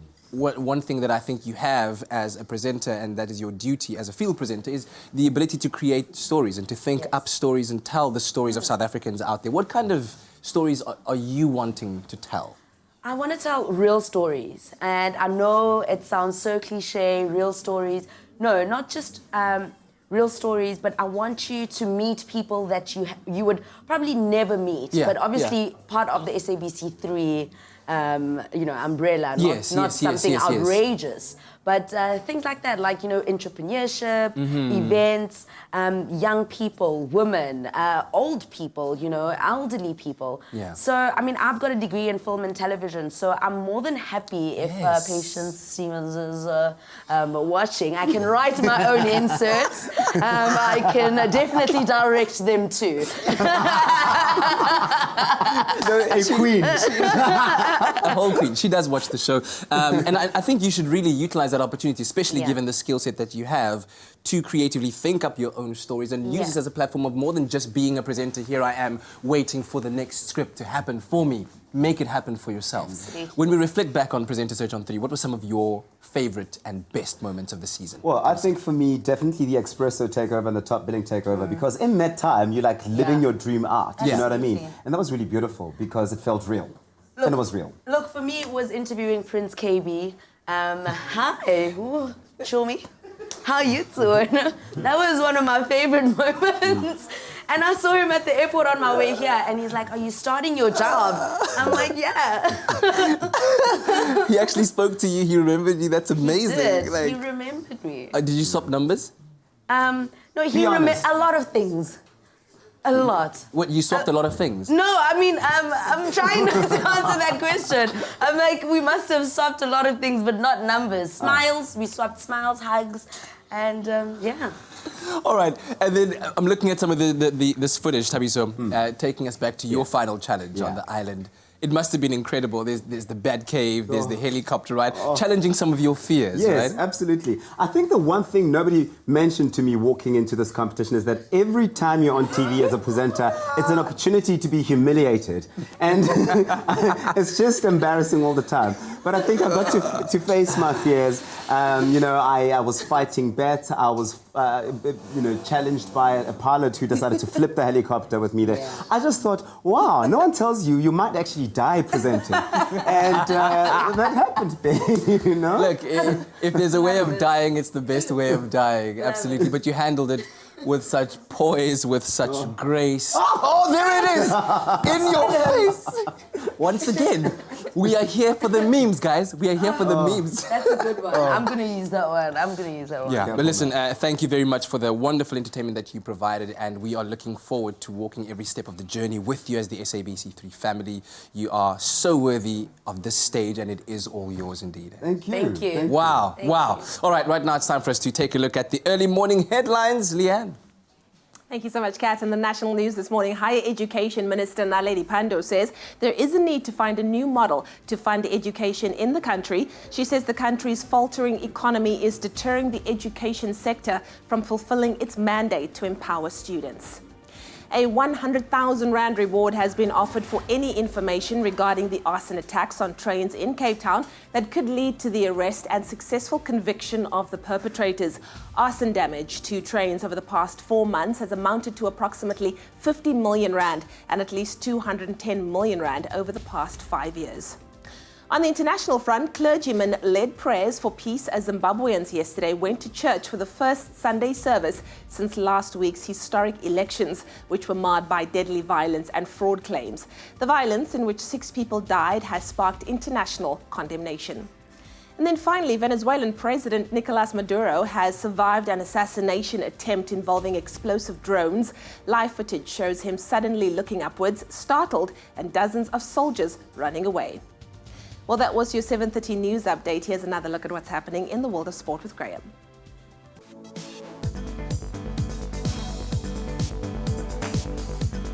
In Super Rugby, the Crusaders proved their champion credentials when they won their 9th Super Rugby title and second in as many years on Saturday, defeating the Emirates Lions 37-18 in Christchurch.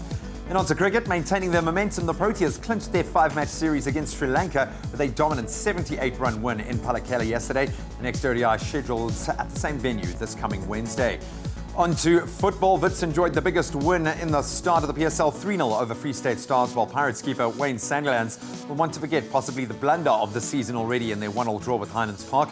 And I look forward to another great matchup as Chiefs face Wits tomorrow night. And finally, Caster Semenya shattered the national 400-meter record at the African Athletics Champs in Asaba, Nigeria on Friday, now boasting the South African records in all 3 disciplines. She's become the first woman in history to dip below 50 seconds, 2 minutes and 4 minutes in the 400, 800 and 1500 meters respectively. We'll expand on those headlines one more time on the top of the hour right now. Let's get a traffic update.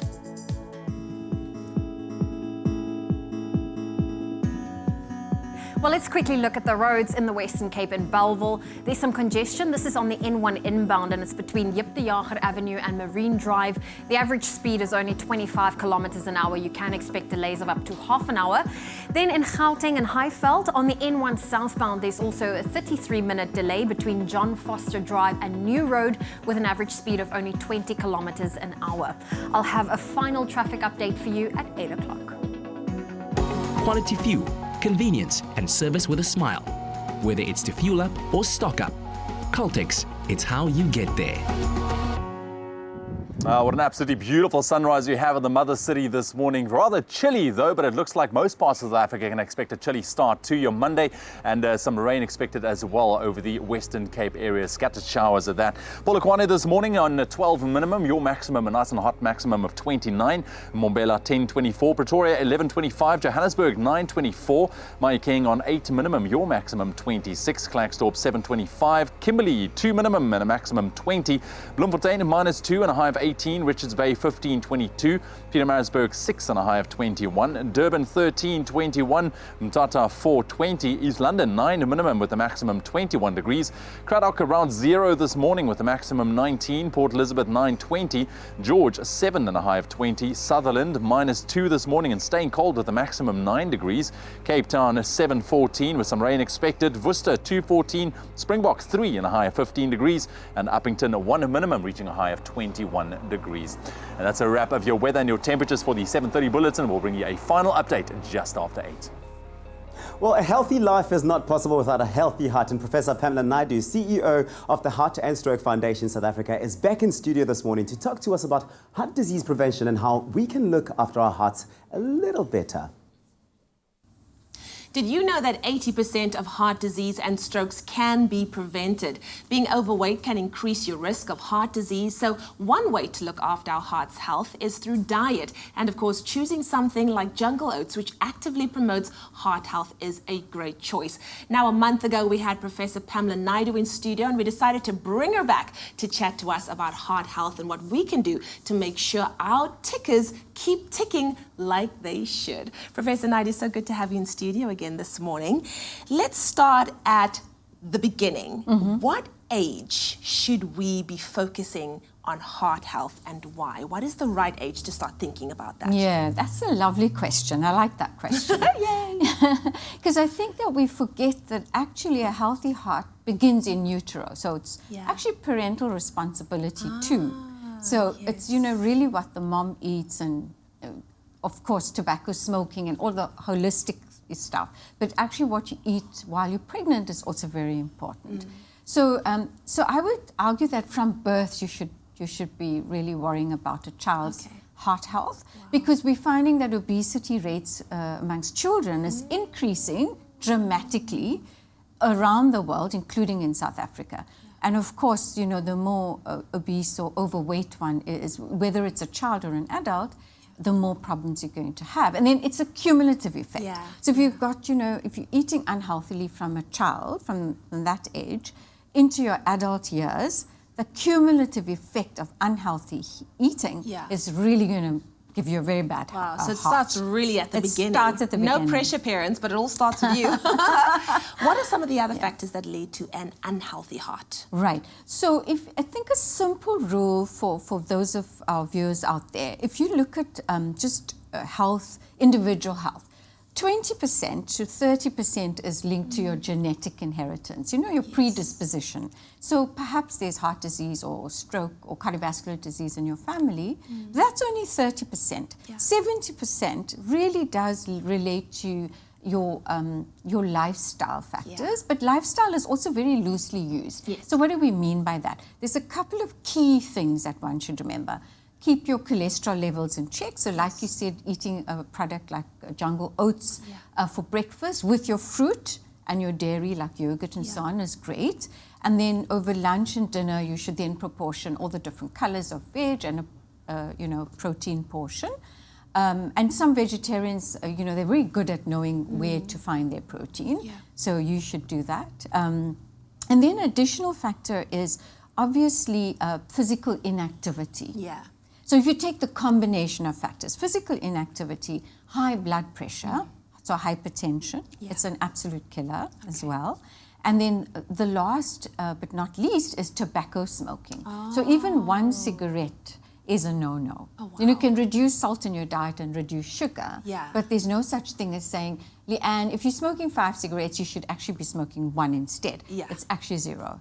So the combination of those things, if you could get that right, then, you know, I think you're going to be all right. They always say that prevention is better than cure. Can one reverse bad lifestyle choices? Yes. That's a good question. To some degree you can. So I think the problem is whether it depends on your individual makeup. So if you've got a genetic predisposition and you've really been quite unhealthy for a long time, you've already increased your risk. And but having said that, if you start to lead a healthy lifestyle, you will reduce the risk, but perhaps not dramatically so. But for someone who's just kind of always been all right and moderate, with a moderate risk profile for genetic inheritance of any form of disease condition, and if you then, you know, increase a good lifestyle, reduce a risk, yes, of course you can totally. I mean, if you take cigarette smoking, for example, or tobacco smoking, it doubles the risk, doubles the rate of risk for a heart attack, for stroke, my apologies, and it triples the rate for a heart disease. Whereas if you give up smoking entirely, you can immediately, within a 2 week to a month, already start to decrease by 25%, and then you continue to decrease your risk. So it's not easy work, but it's doable. Worthwhile. And it's worthwhile. It's worthwhile at the end. Can't you just stay here? Can we have you like on speed dial 24/7? Oh. Tele doctor. Yes, why not? Doctor. We love it. Thank you so much, Professor. Now, in a world where we really are what we eat, it's good to know that through lifestyle changes, regular exercise, and of course the correct nutrition, we can reduce some of the negative effects of bad previous choices. So if you feel like you need a second chance, now's the time to make that change. South Africa's original oat champion now has a range of nutritious, delicious muesli. New Jungle Muesli, available in an exciting variety of flavors. Well, we are taking a quick break, and the whole morning we've been getting to know SABC3's brand new presenters a little bit better, and we're about to put Palesa on the hot seat as we get to know Afternoon Express's newest edition. Then it's back in the kitchen. Ewan's going to make me a beautiful creamy chicken and herb one-pot meal, something to inspire you on this Monday morning. Don't move a muscle.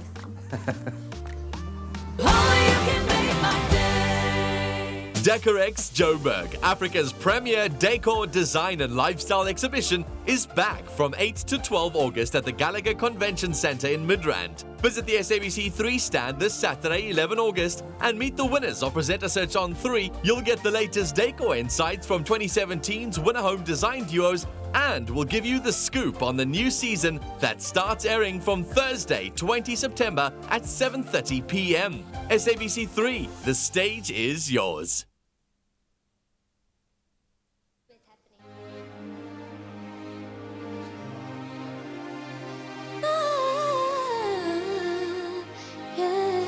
It's so loud. Knock me down, and you will knock me down, and you won't knock me down.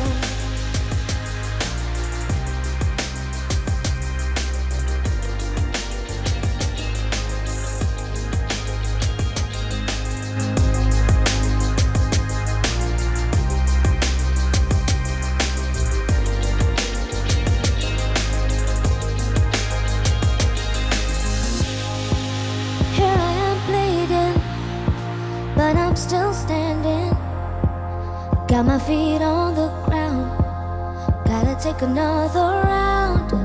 I'm barely breathing, my heart is pounding. How much more can I take until I break? You won't see me coming, I'll be the last one standing, I'll be the last one standing.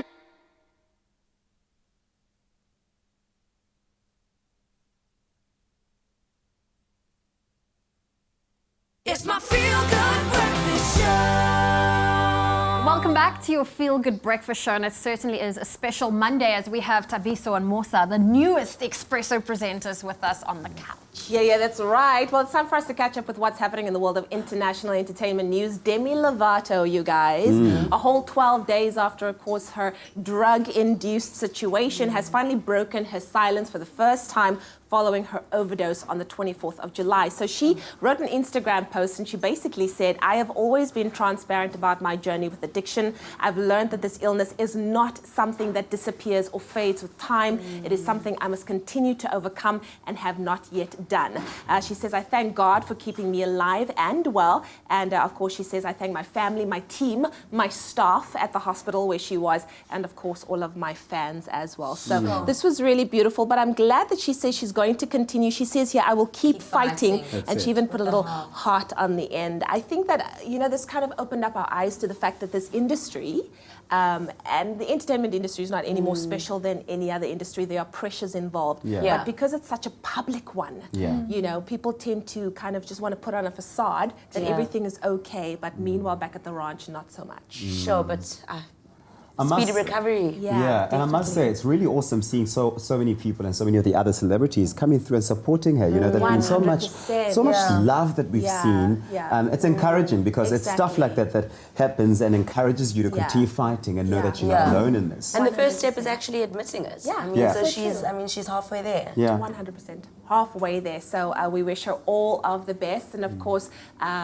People magazine sources says that she has agreed to go for treatment. So that is the most important thing. That's my girl. Yes, Come on. yes. A treatment girl is a girl we like. Yes. Stand up. Last night, social media was so lit as we saw Cardi B. She is just moving up in the world. Why? Because Kim Kardashian West invited her mother, Kris Jenner, and the 25-year-old rapper to a Hidden Hills kind of a party on Sunday night, and it looked rather Saturday night, and it looked absolutely amazing. Cardi B was hanging out there, proudly displaying the proof of their hangout session on Sunday. Cardi B quipped that after hanging out with a famous family, she has officially become part of the rich people club. And she captioned it by saying, "I'm not poor anymore." She is my favorite. Like only she can do.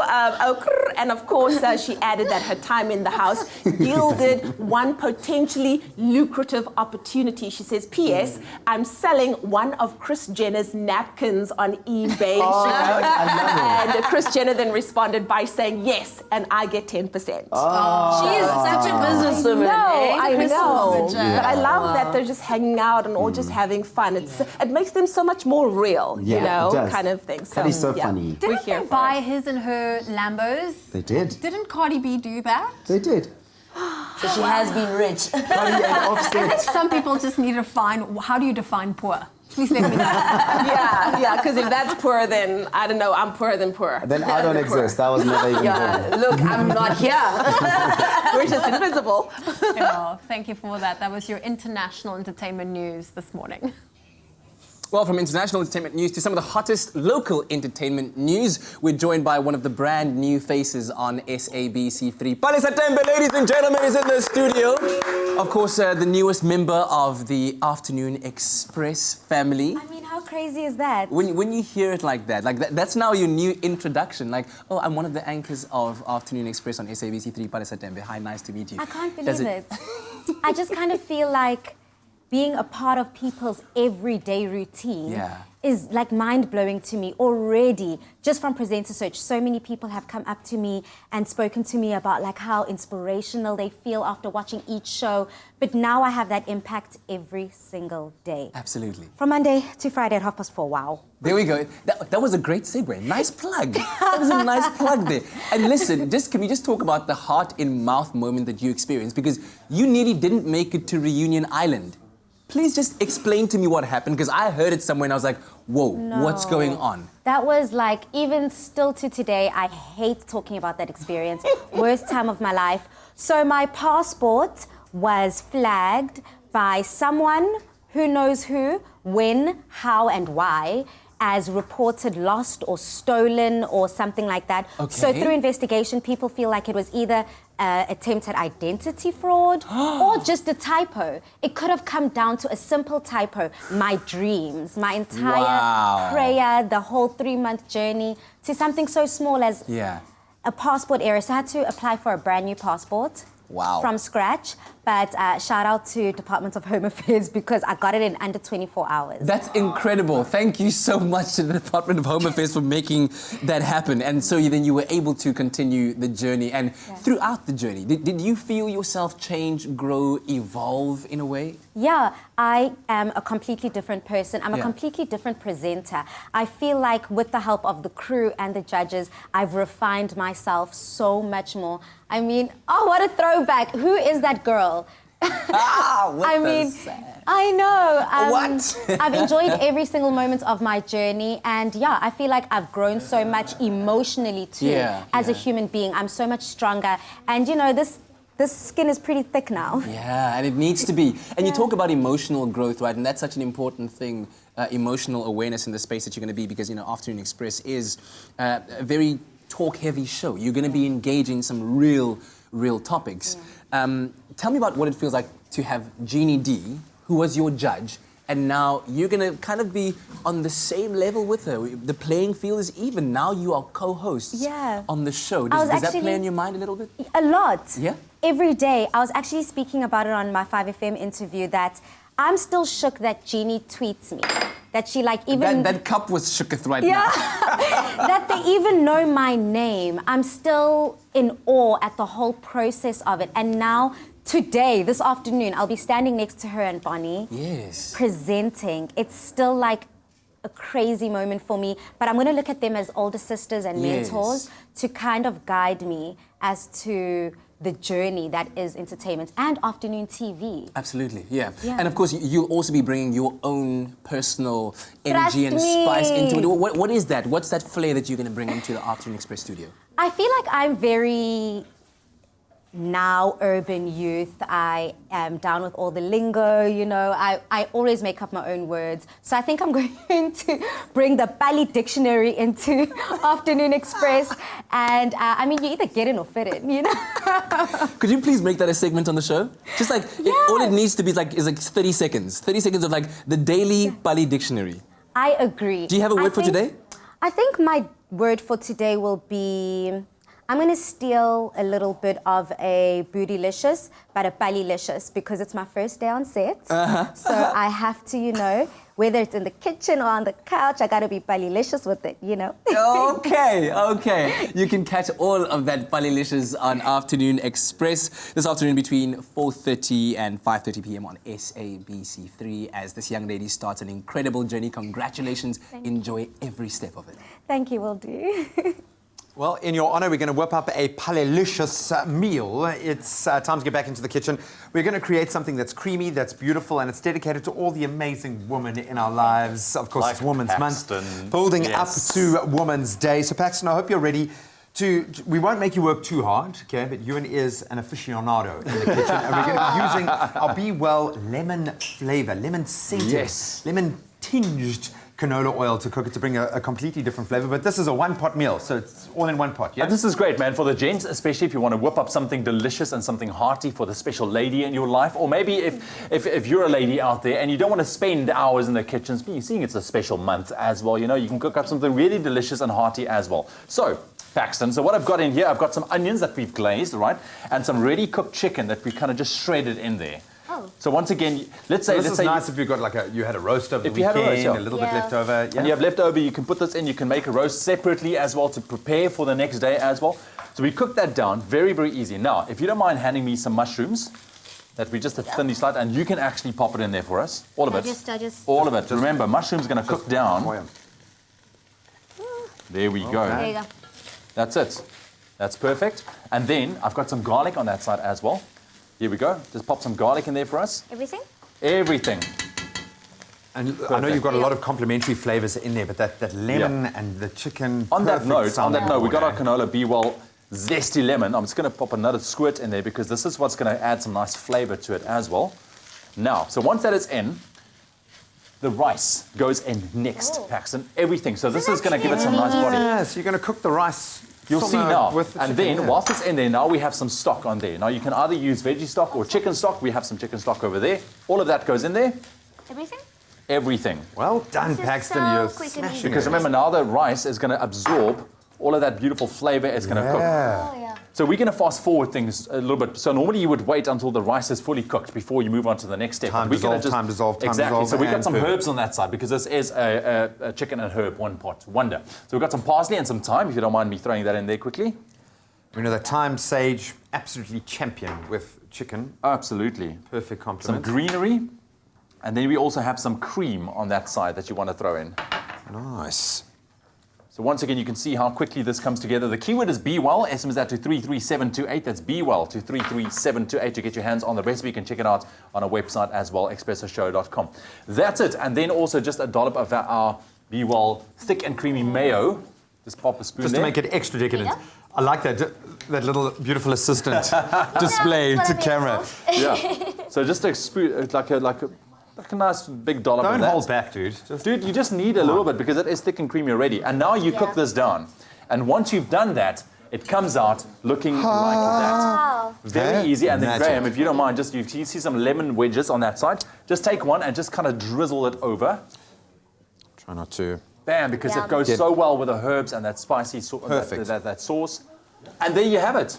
One pot wonder meal. Chicken and herb. Done easy. I mean, that did not take long at all. Hey, Paxton? No, not at all. Are you going to make this now on your own at home? Probably not. Love the honesty. Be Well is the keyword. SMS that to 33728. And like I mentioned, you can find the full recipe on our website as well, expressoshow.com. Well done. Thank you. Nicely done.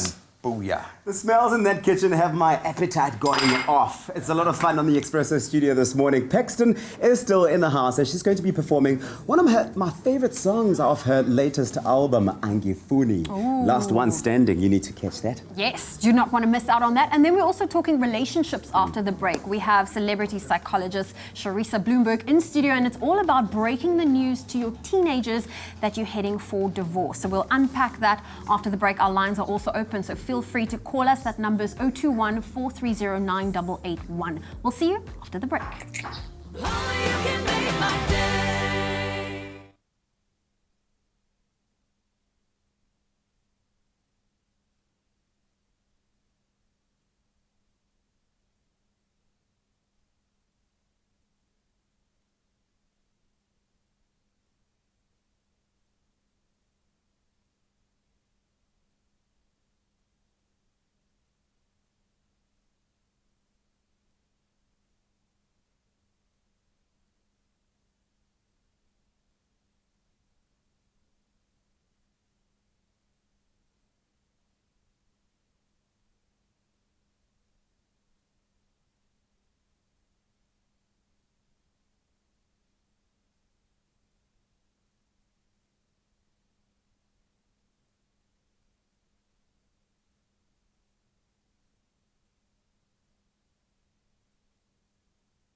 It's my feel-good breakfast show.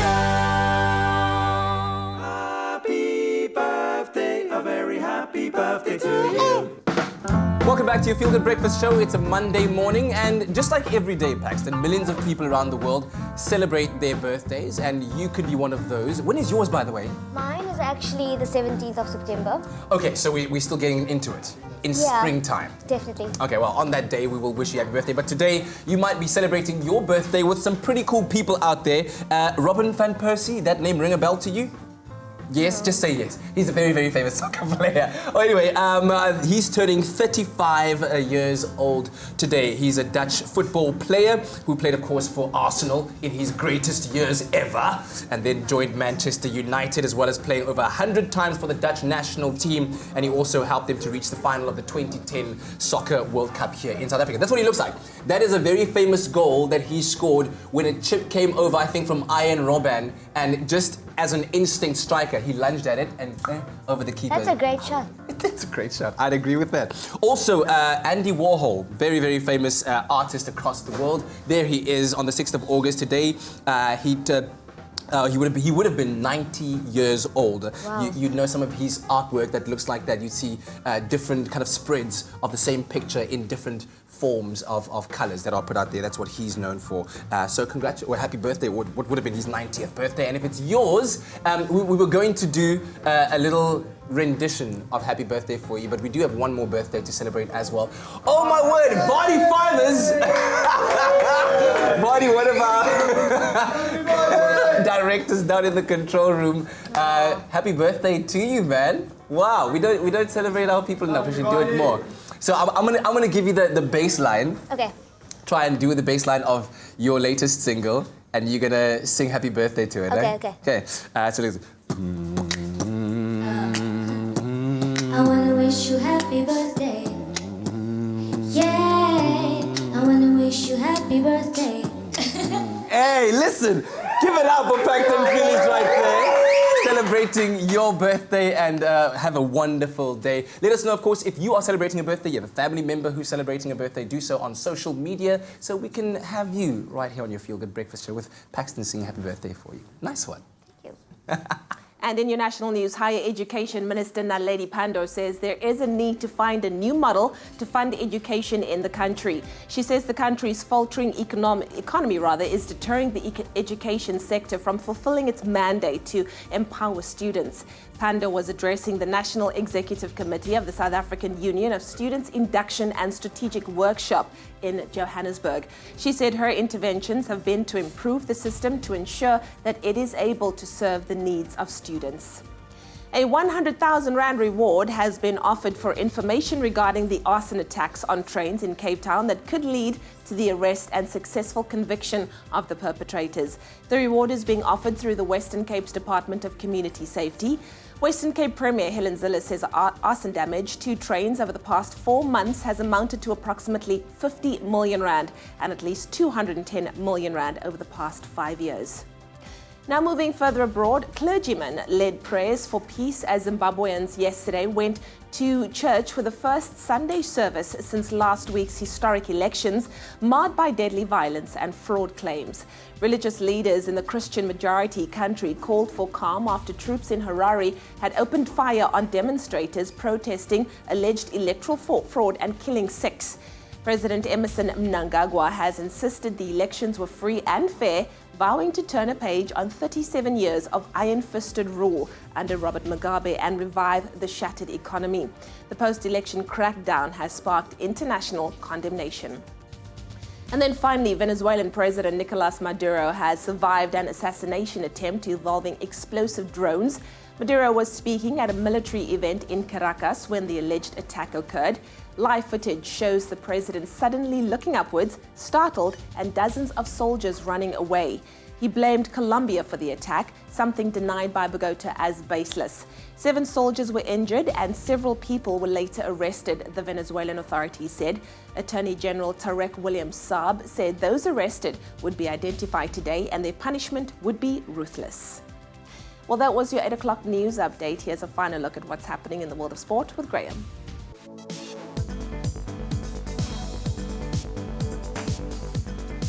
In Super Rugby, the Crusaders proved their champions' credentials with their 9th Super Rugby title and second in as many years on Saturday, defeating the Emirates Lions 37-18 in Christchurch. Despite a dominance of possession and field position, the Lions were unable to dent the Crusaders' perfect playoff record. Ultimately, too many mistakes and pivotal decisions in the face of the tactical brilliance of Crusaders coach Scott Robinson and clinical application spearheaded by man of the match Richie Mo'unga, condemning the Joburg side to their 3rd straight final defeat. In better news, on the cricketing front, maintaining their momentum, the Proteas clinched their 5-match series against Sri Lanka with a dominant 78-run win in Palakela yesterday. Reza Hendricks became only the 3rd SA batsman in history to score a century on debut, his 102 off 89 deliveries. And the continued form of series run leader JP Germany added 92 off 70 balls, helping the Proteas to 363 for 7. That was before Lungi Ngidi led the charge with the ball claiming 4 wickets, one more than Andile Petlaquayo, shutting down the hosts on 285. That next ODI at Dead Rubber is scheduled at the same venue for this Wednesday. Then on to the PSL, some big hits and major misses as the PSL coaches try to find their range at the start of a new campaign. New man at Chiefs, Giovanni Salinas, I think would have been content sharing the spoils 1-1 with defending champs Mamelodi Sundowns. Not so much Caetano Tembo, whose tenure at SuperSport started with a 2-0 loss to McCarthy's Cape Town City. Wits enjoyed the biggest win, 3-0 over Free State Stars, while Pirates keeper Wayne Sandilands will want to forget possibly the blunder of the season already in their 1-1 draw with Highlands Park. You can now look forward to another great matchup as Chiefs face off with Wits tomorrow night. And then finally, Caster Semenya shattered the national 400-meter record at the African Athletics Champs in Asaba, Nigeria on Friday, recording 49.96 seconds. Now boasting the South African records in all 3 disciplines, she became the first woman in history to dip below 50 seconds, 2 minutes and 4 minutes in the 400, 800 and 1500 meters respectively. The men's 4x100-meter relay quartet of Akani Simbine, Emil Erasmus, Simon Mahakwe and Henrico Brenchis, they all defended the title they won 2 years ago. That means Team South Africa now top the overall standings with a total of 17 medals, including 5 golds. And that's where we leave our sport for this Monday morning.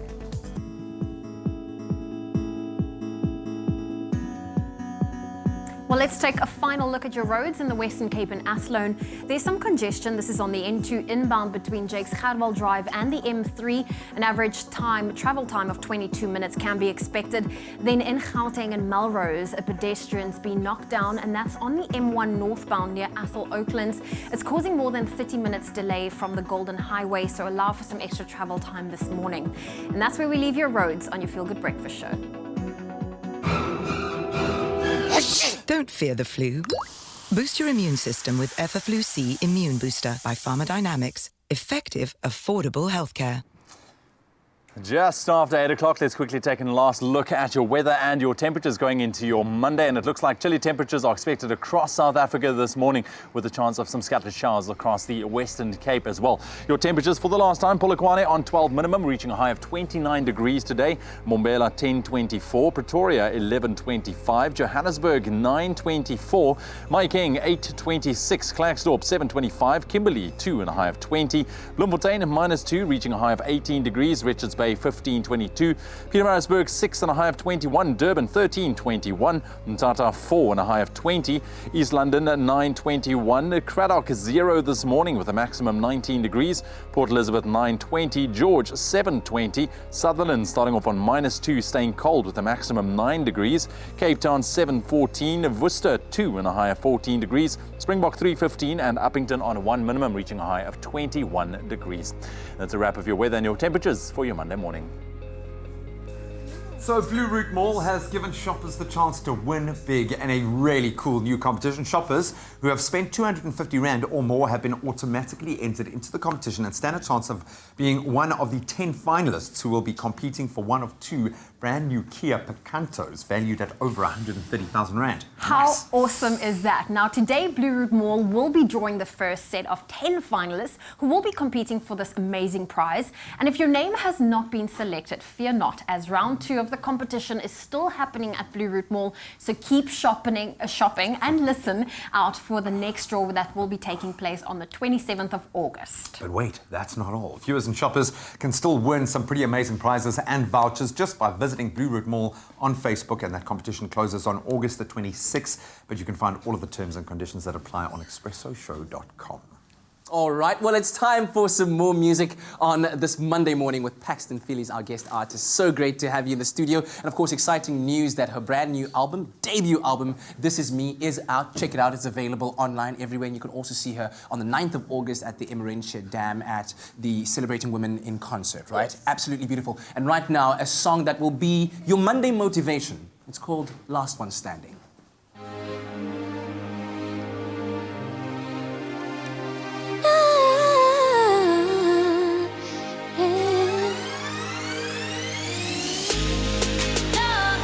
Knock me down, yeah. You won't knock me down, yeah. You won't knock me down.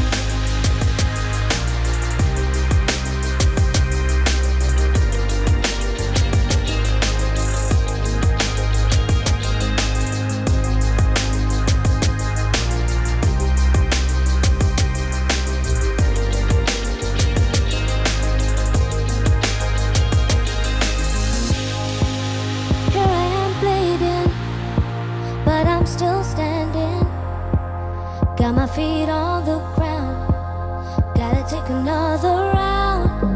I'm barely breathing, my heart is pounding. How much more can I take until I break? You won't see me coming, I'll be the last one standing. I'll be the last one standing. I'll be the last one standing. You won't see me coming, I'll be the last one standing. I'll be the last one standing. I'll be the last one standing. When your back's up against the rope, when you feel like you've lost all hope, never give up, never give up. When you feel like you're backing down, don't you let nobody take the crown. Never give up,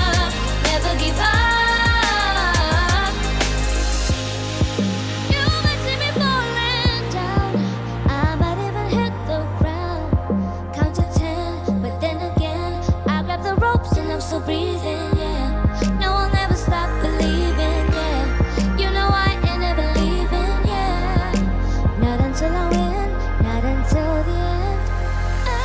You won't see me coming. I'll be the last one standing.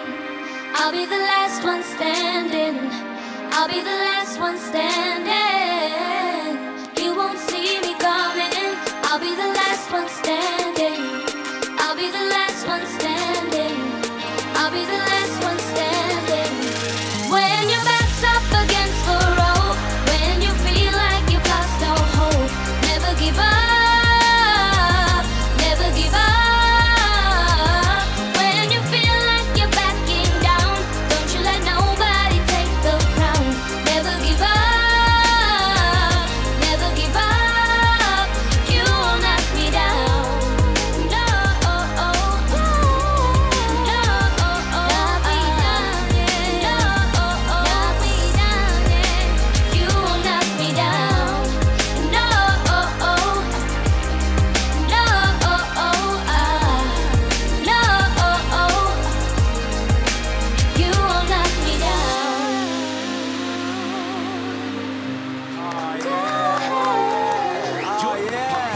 Top billing this Saturday as genies in New York's garment district learning to tailor runway-ready showstoppers. South African foodie in Greece, Vicky Yuli, shows Mups the art of the perfect iced coffee. And for interior designer turned construction company CEO Tobekile Ndlovu, there is no upper limit. That's Top Billing this Saturday evening at 6 on SABC3. The stage is yours.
It's my feel-good breakfast show.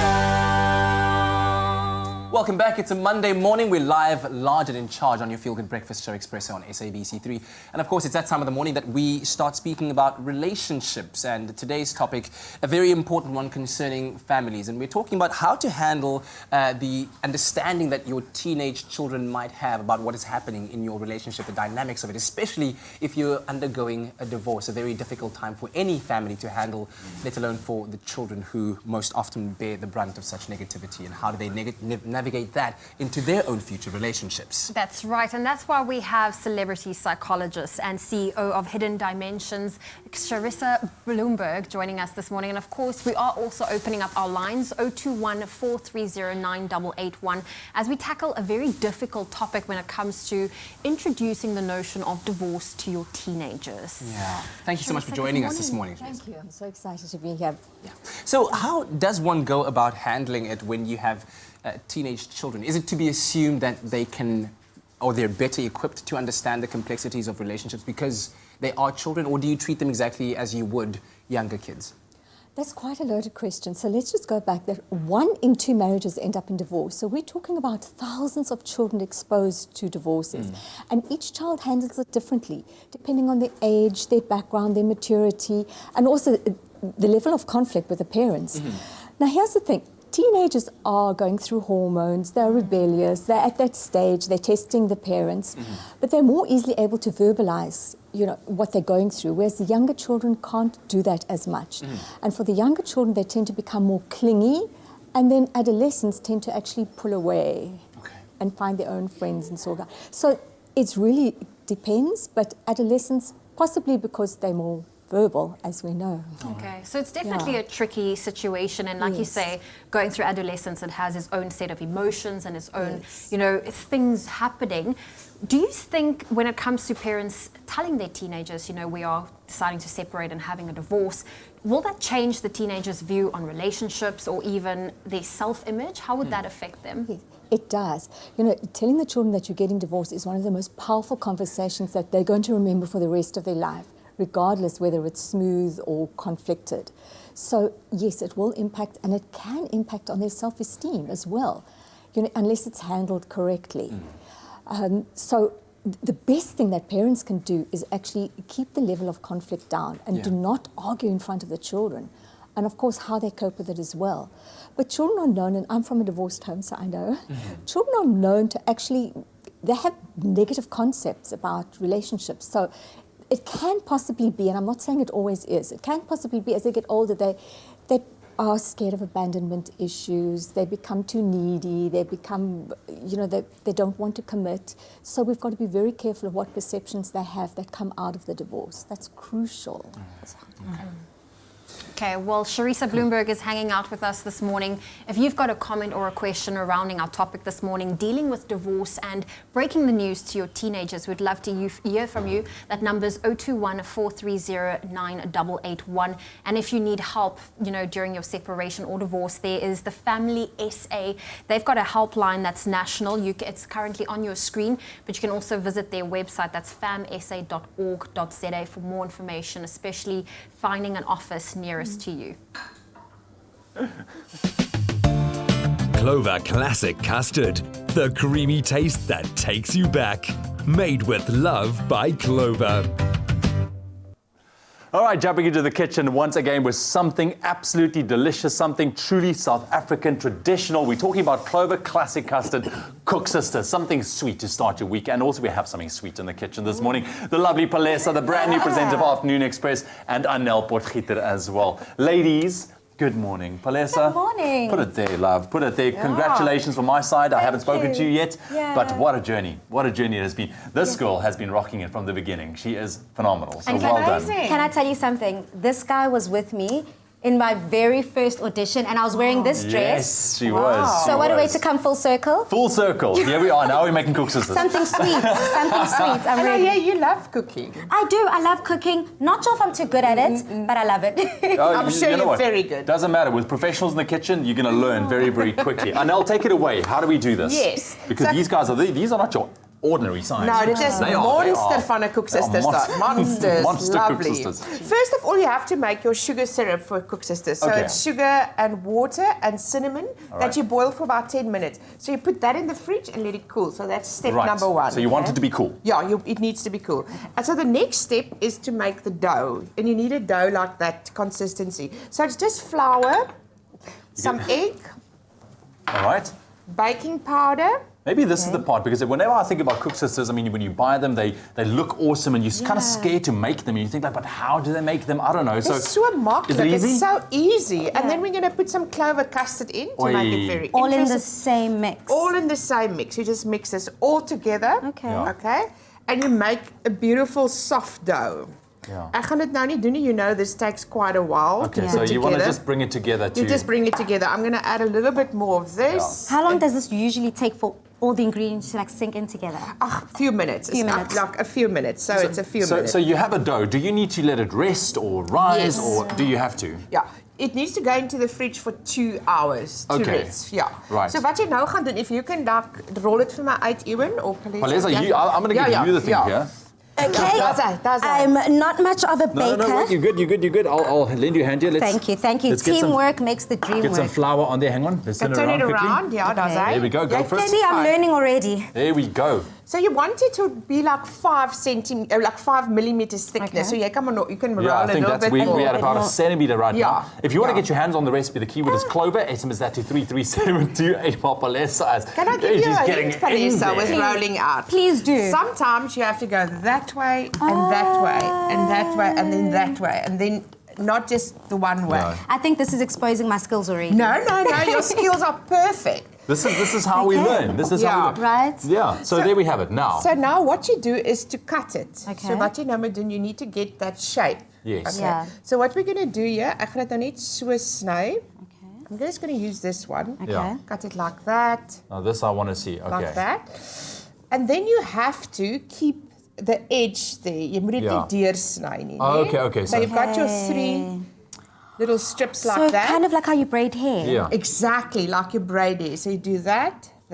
And then you kind of just pinch it very well together that it nie oop gaan nie. Sien jy So so? cute. Okay. Do you want to make one? Please. Okay, well, while Palesa makes one, the keyword is clover. SMS that to 33728 to get your hands on the recipe. It will be on our website as well, expressoshow.com. So And then this goes into hot oil. let's just drop it in there. Drop it in there.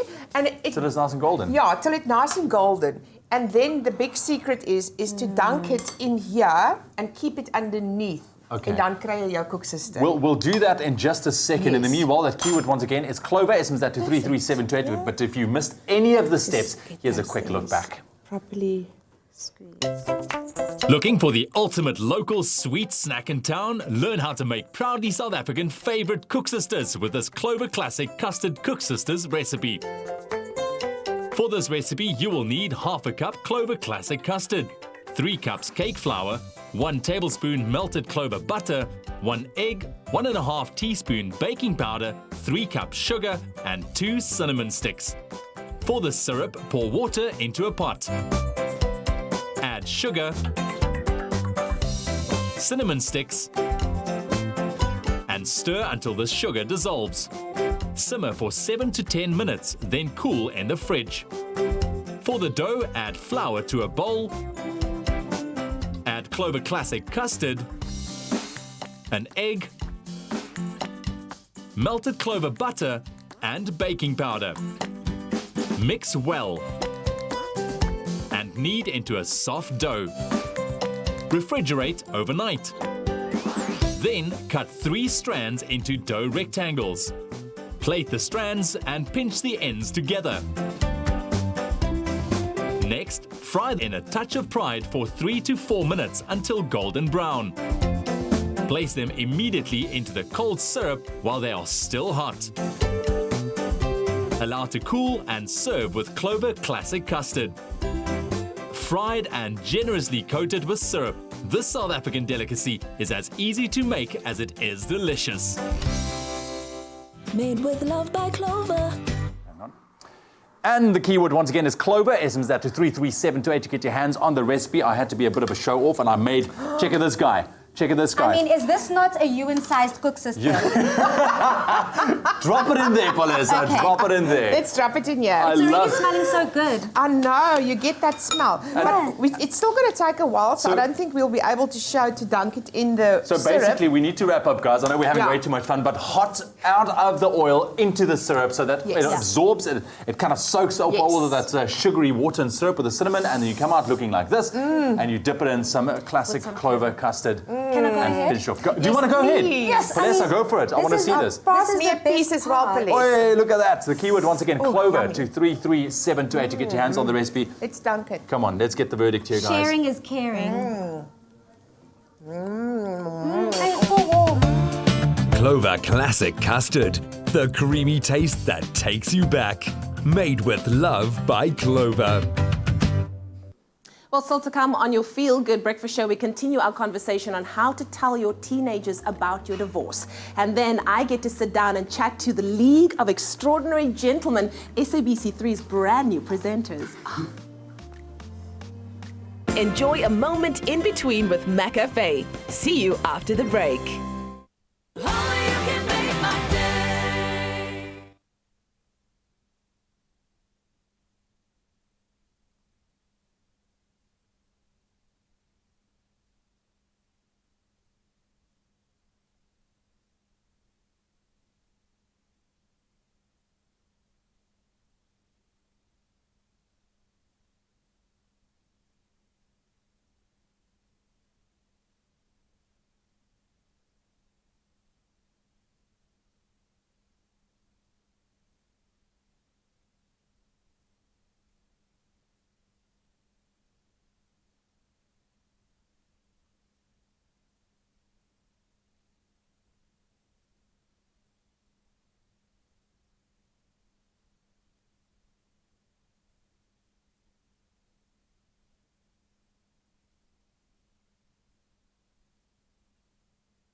It's my Feel Good Breakfast Show. Welcome back to your Monday morning. We're live, large and in charge on your Feel Good Breakfast Show. Relationship talk on this Monday morning with psychologist Charissa Bloomberg. And we're talking about how to break it to your teenage children when divorce happens in your relationship. How to best help them navigate that, how to handle it in a respectful enough way that it doesn't affect their future relationships negatively. That's right. Well, Charissa, I have a friend whose parents got divorced when we were quite older. And for her, it was not a shock. In fact, she actually turned around and asked them, well, why didn't you do it sooner? And I think a lot of teenagers are well aware of what's going on. So I think from a parent's perspective, how do you break the news to your children and when do you break it to them?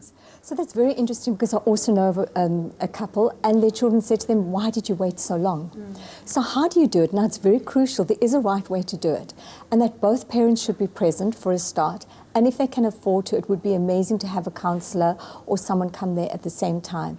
And also to rehearse what to say. You've got to know what to say. You cannot sit there in front of the children and start attacking each other and saying, you know, I'm leaving.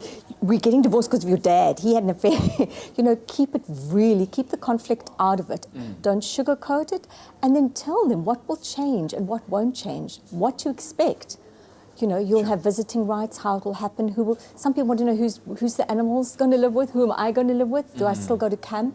So, and then be aware of the emotions that are going to come after that. There's different ways of managing it from the children. I was about to ask that, we're just kind of hinging on to the emotional side of things about, is it about the child as a teenager deciding where they're comfortable living, or is it about the parents deciding that this is best for you to live in this space? We'll handle that in a second. We've got a caller on the line.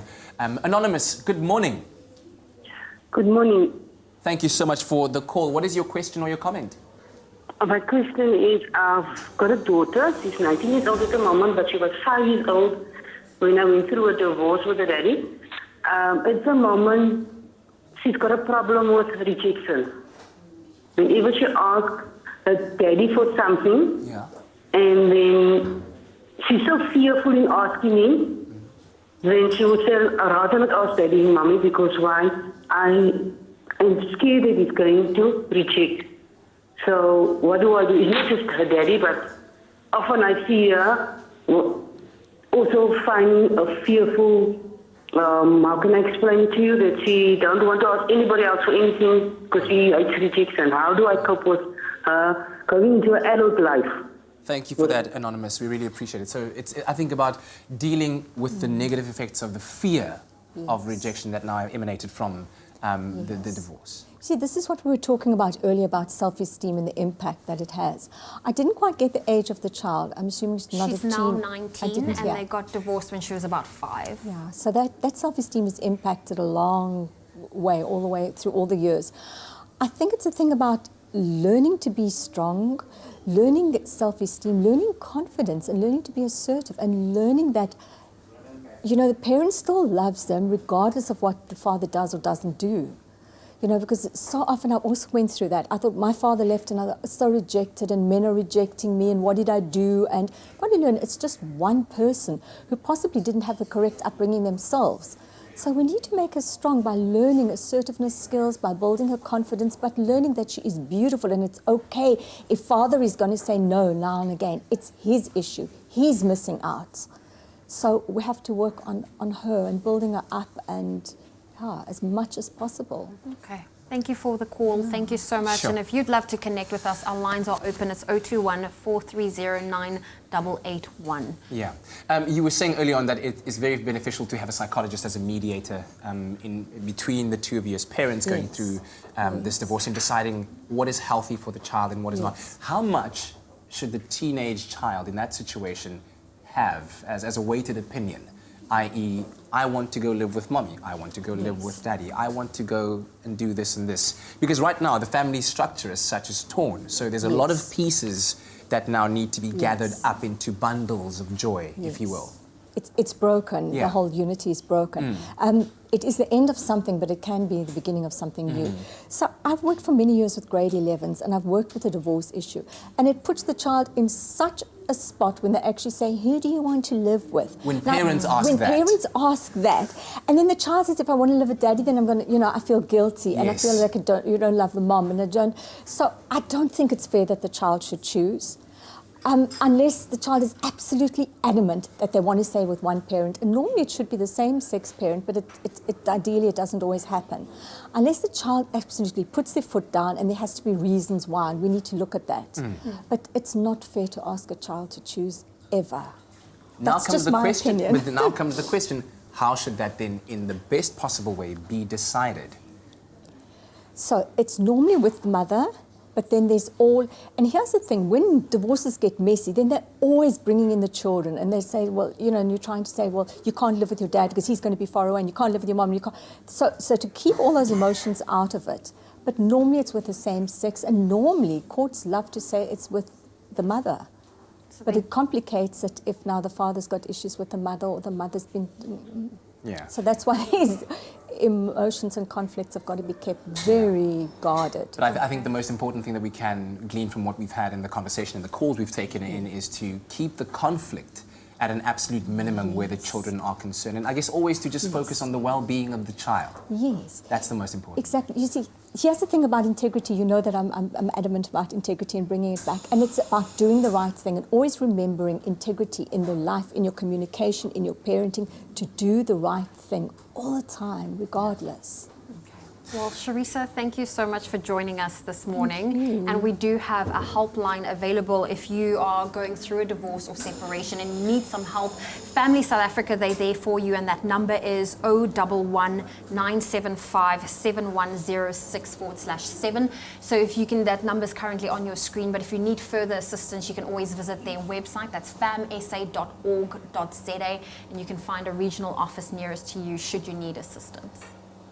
Now, Thursday nights are never going to be the same again now that Presenter Search on 3 has wrapped up. And then the biggest twist of them all, the judges announced not one, but 3 brand new faces for SABC3's flagship show, Toppling. And I don't blame them because we've got on the couch Fizzila's here, Harmony and Ryle as well. You guys, welcome, welcome, welcome to the couch with me. I know you've been on the whole morning, but it's so good to see you. Like, just take us back to that moment. Did you ever think for 1 second that the 3 of you, the League of Extraordinary Gentlemen, would be the brand new faces of Top Billing Fez?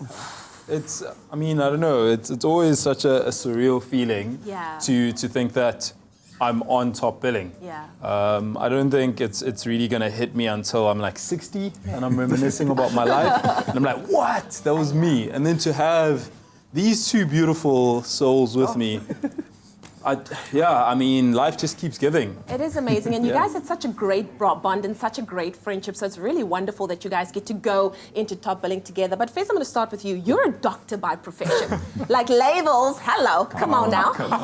What made you decide to go to this very different avenue of, after years and years of slogging it in the classroom, now you're going into top billing?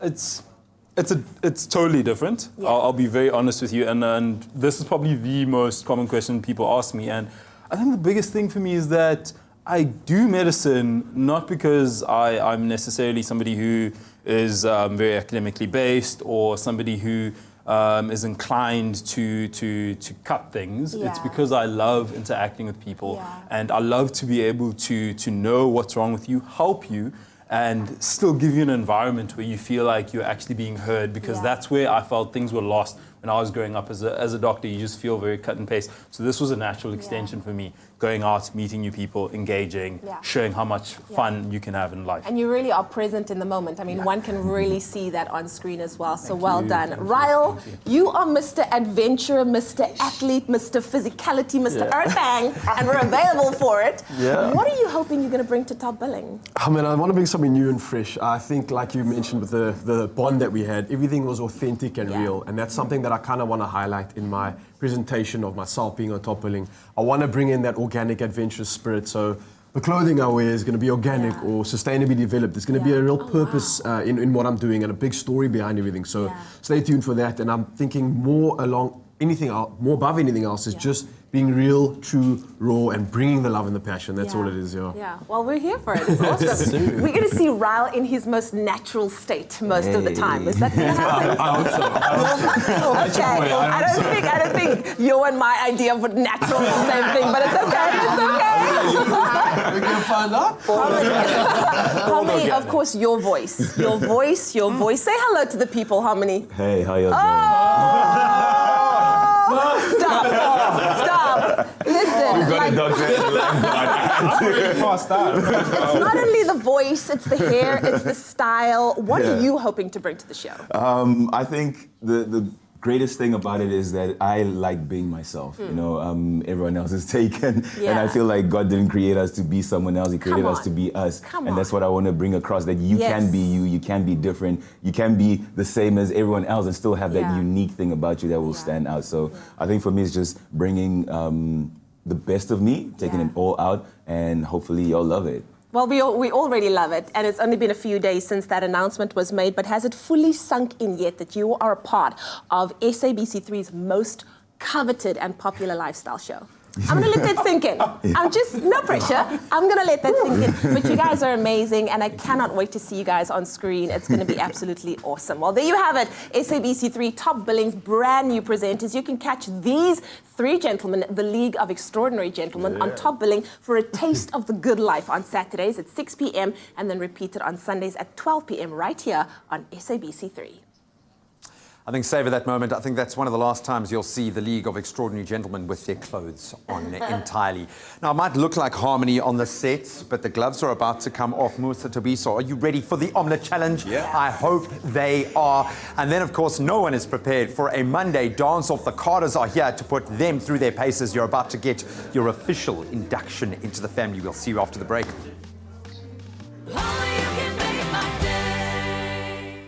Coming up today on Afternoon Express, live at 4:30 on SABC3, we sit down with former Muvhango star Simphiwe Ngema, who recently opened up about dealing with the loss of her husband, Dumi Masilela.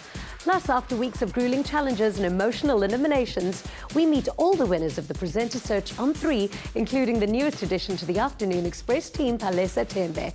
That's Afternoon Express, weekdays at 4:30 p.m. on SABC3. The stage is yours.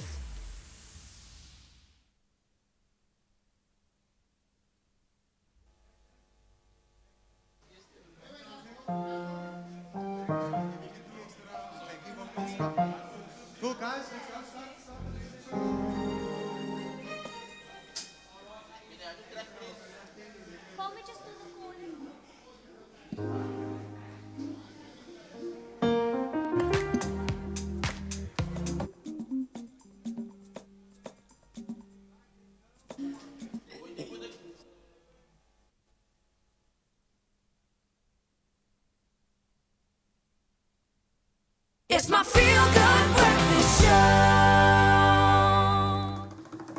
Ladies and gentlemen, gather around. It's your Feel Good Breakfast Show, live, large and in charge on a Monday morning as we welcome Thabiso and Mosa to the Expresso Show family. There's no better way to initiate them into this kitchen than to introduce them to our Omelette Challenge. Now, here are the rules. Okay. Participants, 2 minutes is all you have to cook a fully, beautiful looking omelette that tastes great as well. I'll be judging on appearance firstly and then secondly on taste, all right? Okay. 2 minutes is all you have. You've received both of your pans at the same temperature. There are the ingredients. Use them at your will and I shall judge then at the end. Are you ready? Yes, we are. All right, we're going to give you a countdown. Pass me the microphone there. Thank you very much. That's Lucian, guys. He's your new boss. All right. Okay. So you ready? Yes, I am. What's your strategy? Hey, like, make something.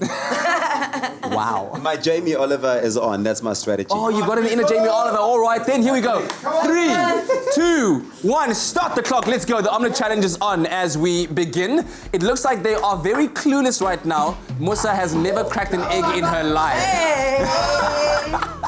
All right, Thabiso has got his second egg in. Mosa got her second egg in. And so the beating begins. Oh, there's an eggshell.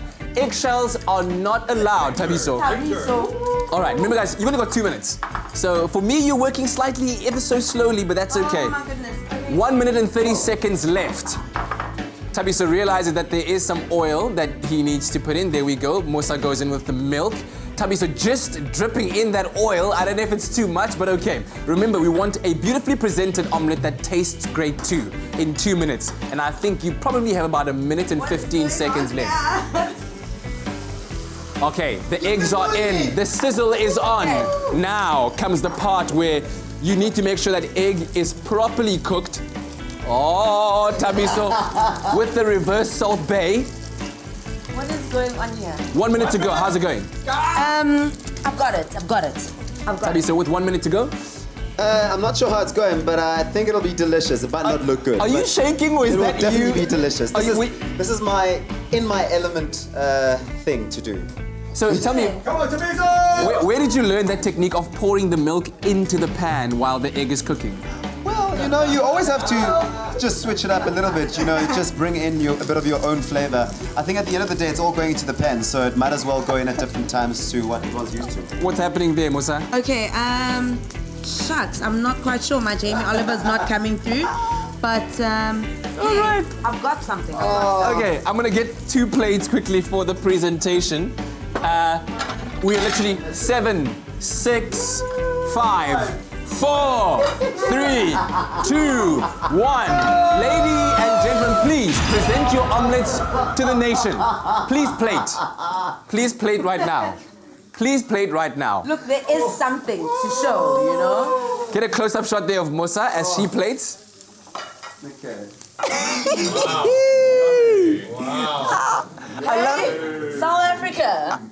Here is your omelette by Mosa Kaiser.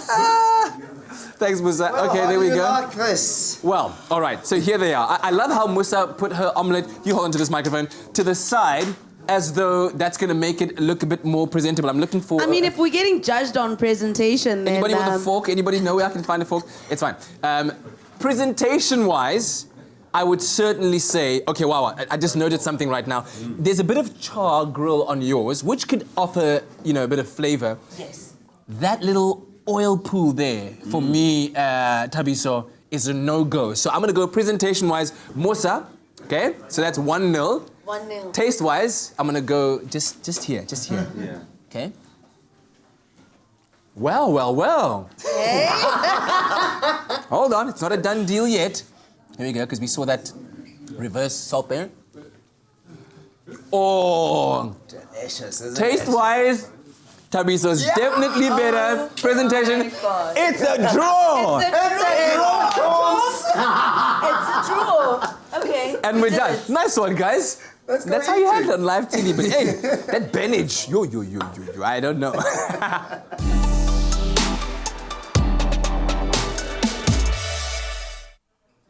The competition is on, man. So now that we've dirtied the entire kitchen making 2 omelettes, let's clean it up, man. It is how to shine with Mac Kitchen Cleanup Time. Now, plastic containers are a must in every home, whether you are storing dry foods in the cupboard or even taking leftovers for lunch tomorrow. So today we are taking a look at some rules for storing, freezing and heating food in plastic containers, as well, of course, how to keep them clean and smelling fresh. Yes, we've got some great tips for you this morning. Let's start with leftovers stored in plastic food containers.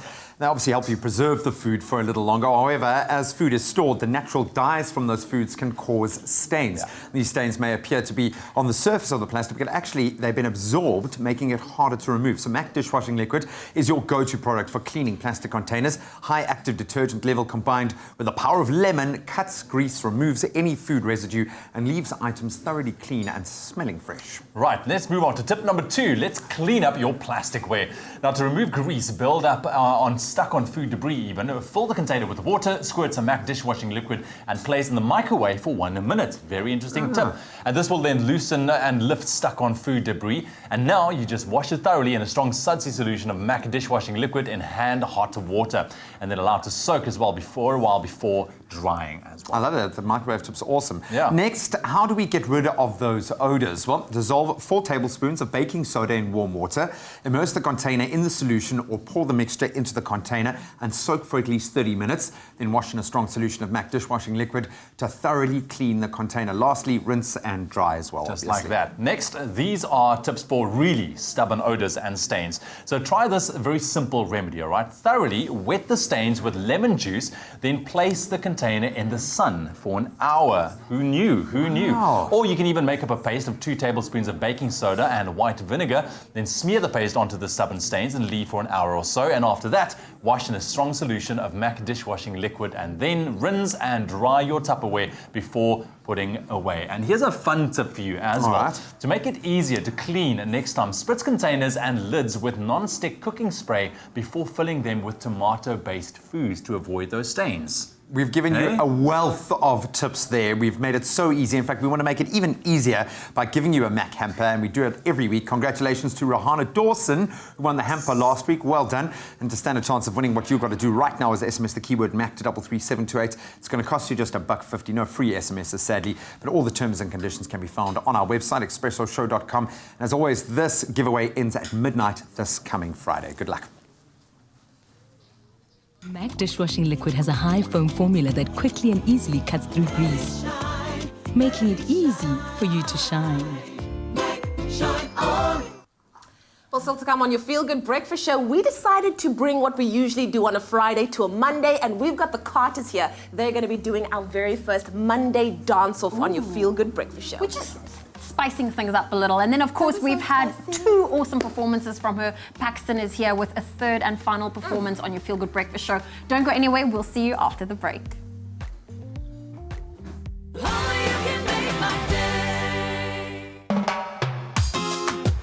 Stand a chance of following in the footsteps of your favorite presenter search on 3 contestant by winning a trip for 2 to Reunion Island.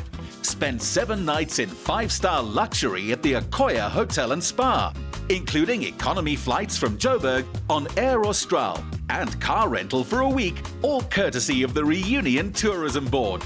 To stand a chance of winning, tell us where the presenter search on 3 finale was held. Was it 1, Reunion Island, or 2, Mauritius? SMS the keyword reunion plus your name, city and answer, 1 or 2, to 33728. That's 33728 at R1.50 per SMS. No free SMSs apply. Entrants must be over 18 and hold a valid South African passport.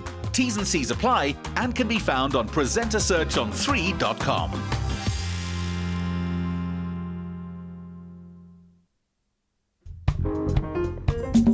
It's a special pool for fire inside of you. Every time you feel danger or fear, instantly I will appear. 'Cause I'm every woman, it's all in me. Anything you want, no baby, I'll do it naturally.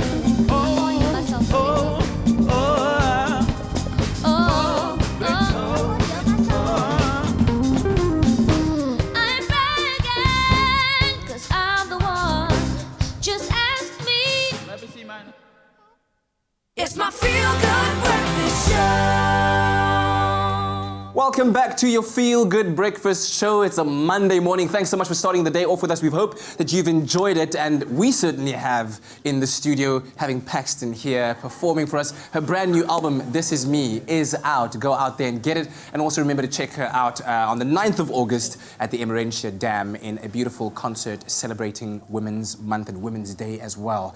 And so, where to from here? So after the concert is done, what else are you looking forward to? You're going to be touring the album, no doubt. Yes, I want to do a school tour, I want to do a club tour for my birthday, and do an album launch. Excellent stuff. And where can people follow you on social media to keep up with exactly where you are, what you're doing, when you're doing it? On Instagram, it's @PaxtonPhillies_. On Twitter, it's @PaxtonMusicSA. And on Facebook, that's my Facebook page. Excellent stuff. So what's the last song you are performing for us? I'm going to be doing something for the ladies. I'm going to be doing I'm Every Woman by Whitney Houston. Let's get it, sister girl. Whatever you want, whatever you need,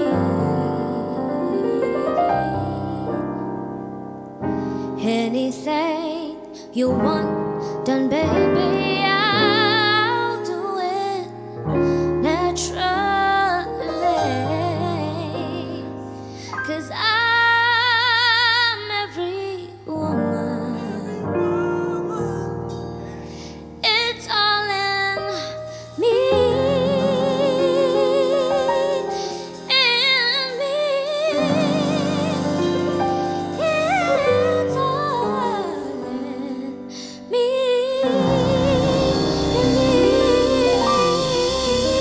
in me.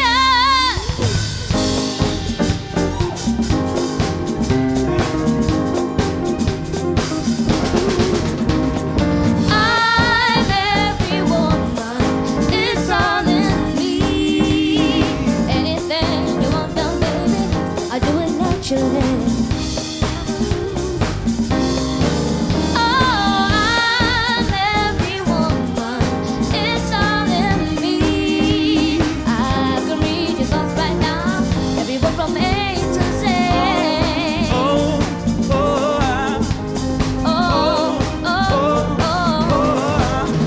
I can cast a spell, a secret you can tell. Makes a special proof of fire inside of you. Every time you feel danger or fear, and instantly I will be. Oh, I'm every woman. It's all in me. Anything you want done, baby, I do it naturally. No, I'm bragging, 'cause I'm the one. Just ask me, ooh, it shall be done. And don't bother to compare. I got it.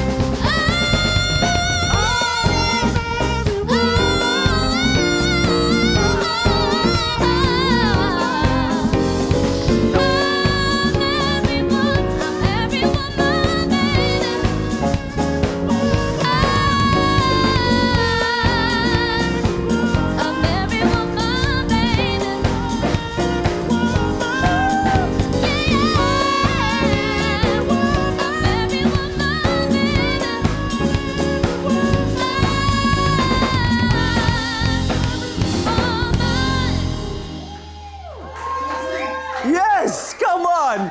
Give it up, Paxton Phillies on your Feel Good Breakfast show. That is how we start off of Monday. Beautiful stuff. Thank you so much. Let us know what you thought about that performance on our social media platforms. And as I said earlier on, remember to catch her live at the Emmarentia Dam, a concert celebrating women on the 9th of August. What time does the show start?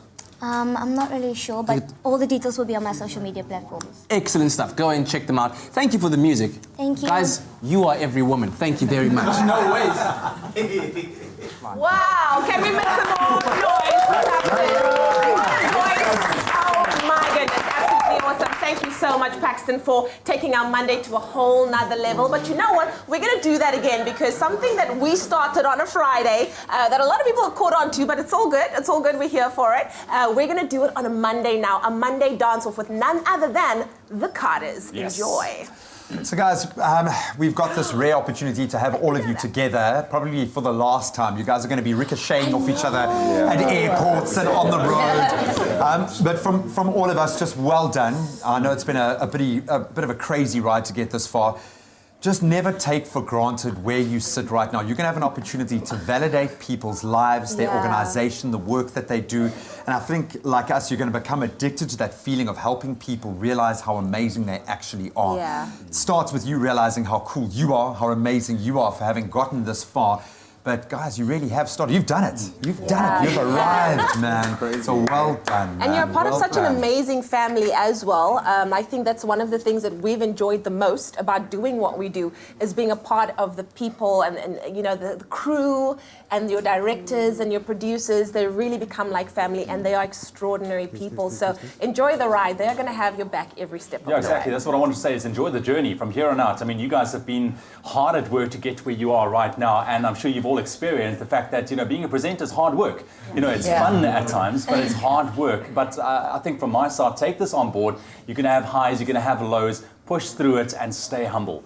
I think that is the key to be. And like Leanne said as well, joining this family, I mean, this really is a feel-good family. It's great, man. You guys are in super, super awesome hands. So looking forward to what you guys are going to be doing. Looking forward to seeing it. And you know, what you'll also notice is that this industry, it is very small, and you're going to cross paths with so many people. So my motto is always, you know, just be kind to everyone. You never know who you need to work with, who you're going to be set up against. So always just treat everyone you meet with such kindness, because you never know when your paths cross again, which it will. You guys are you're looking at us like we're judges. I'm just trying not to cry. You don't have to impress us, man. You're done. It's a done deal. But well done, guys. Give each other a pat on the back. Show some love. Oh, look at the love. Now it's finally time for us to go to the Carters, who's going to be doing our very first ever Monday dance-off. Yeah, of course, because it's a special Monday. It's not just any Monday that we welcome new family members to SABC3. So yes, this is a specially curated, crafted dance to celebrate them. But also, the Carters are here to celebrate the month that we're in, right? Yes. So tell me about this dance that you've put together, and what you want to say with it. So for Women's Month, we've decided to choose a female artist, a song that is trending right now, Huku by Shoma Josie. We love it. And that is what we're going for today. We are so excited. And of course, she's going to be performing in that Global Citizen concert among some of the biggest names in the world representing Africa. There's only one that we're all excited for, which is the Queen Bee, Beyonce. Okay, My tickets are already sorted. I'm so excited. We are all going to slay. We are going to stand in front and do the choreography with her. We are so excited. Cannot wait to see those videos. You better be sharing them with us. But of course, celebrating Women's Month with one of the hottest songs right now that I'm still asking. Shoma Josie, please tweet us, tweet me. I need to know what huku means, but it's definitely hooked me in. Let's go.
Nambia, huku nambia.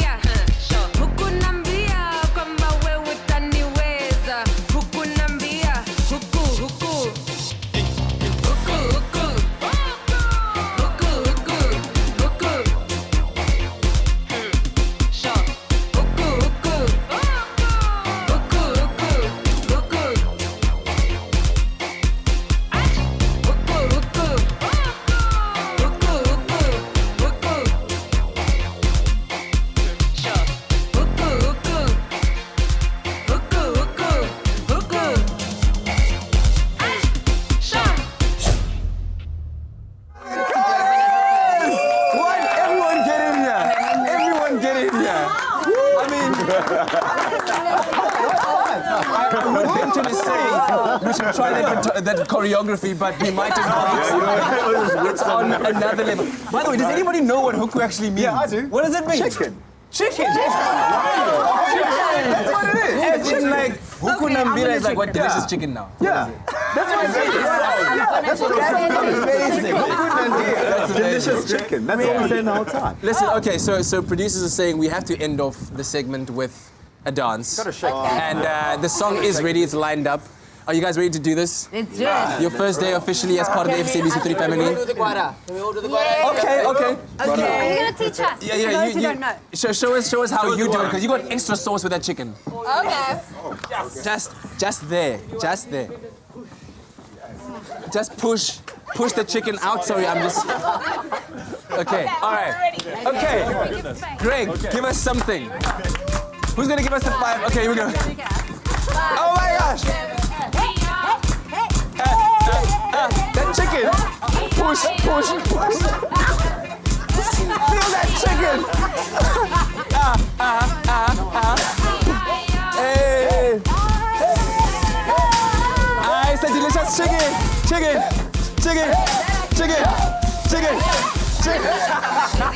Thanks for joining us. Hope you have a wonderful Monday.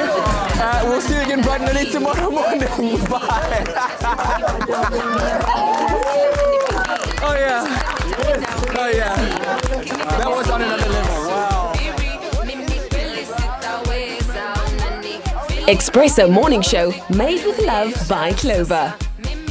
Nada. Feel Good production.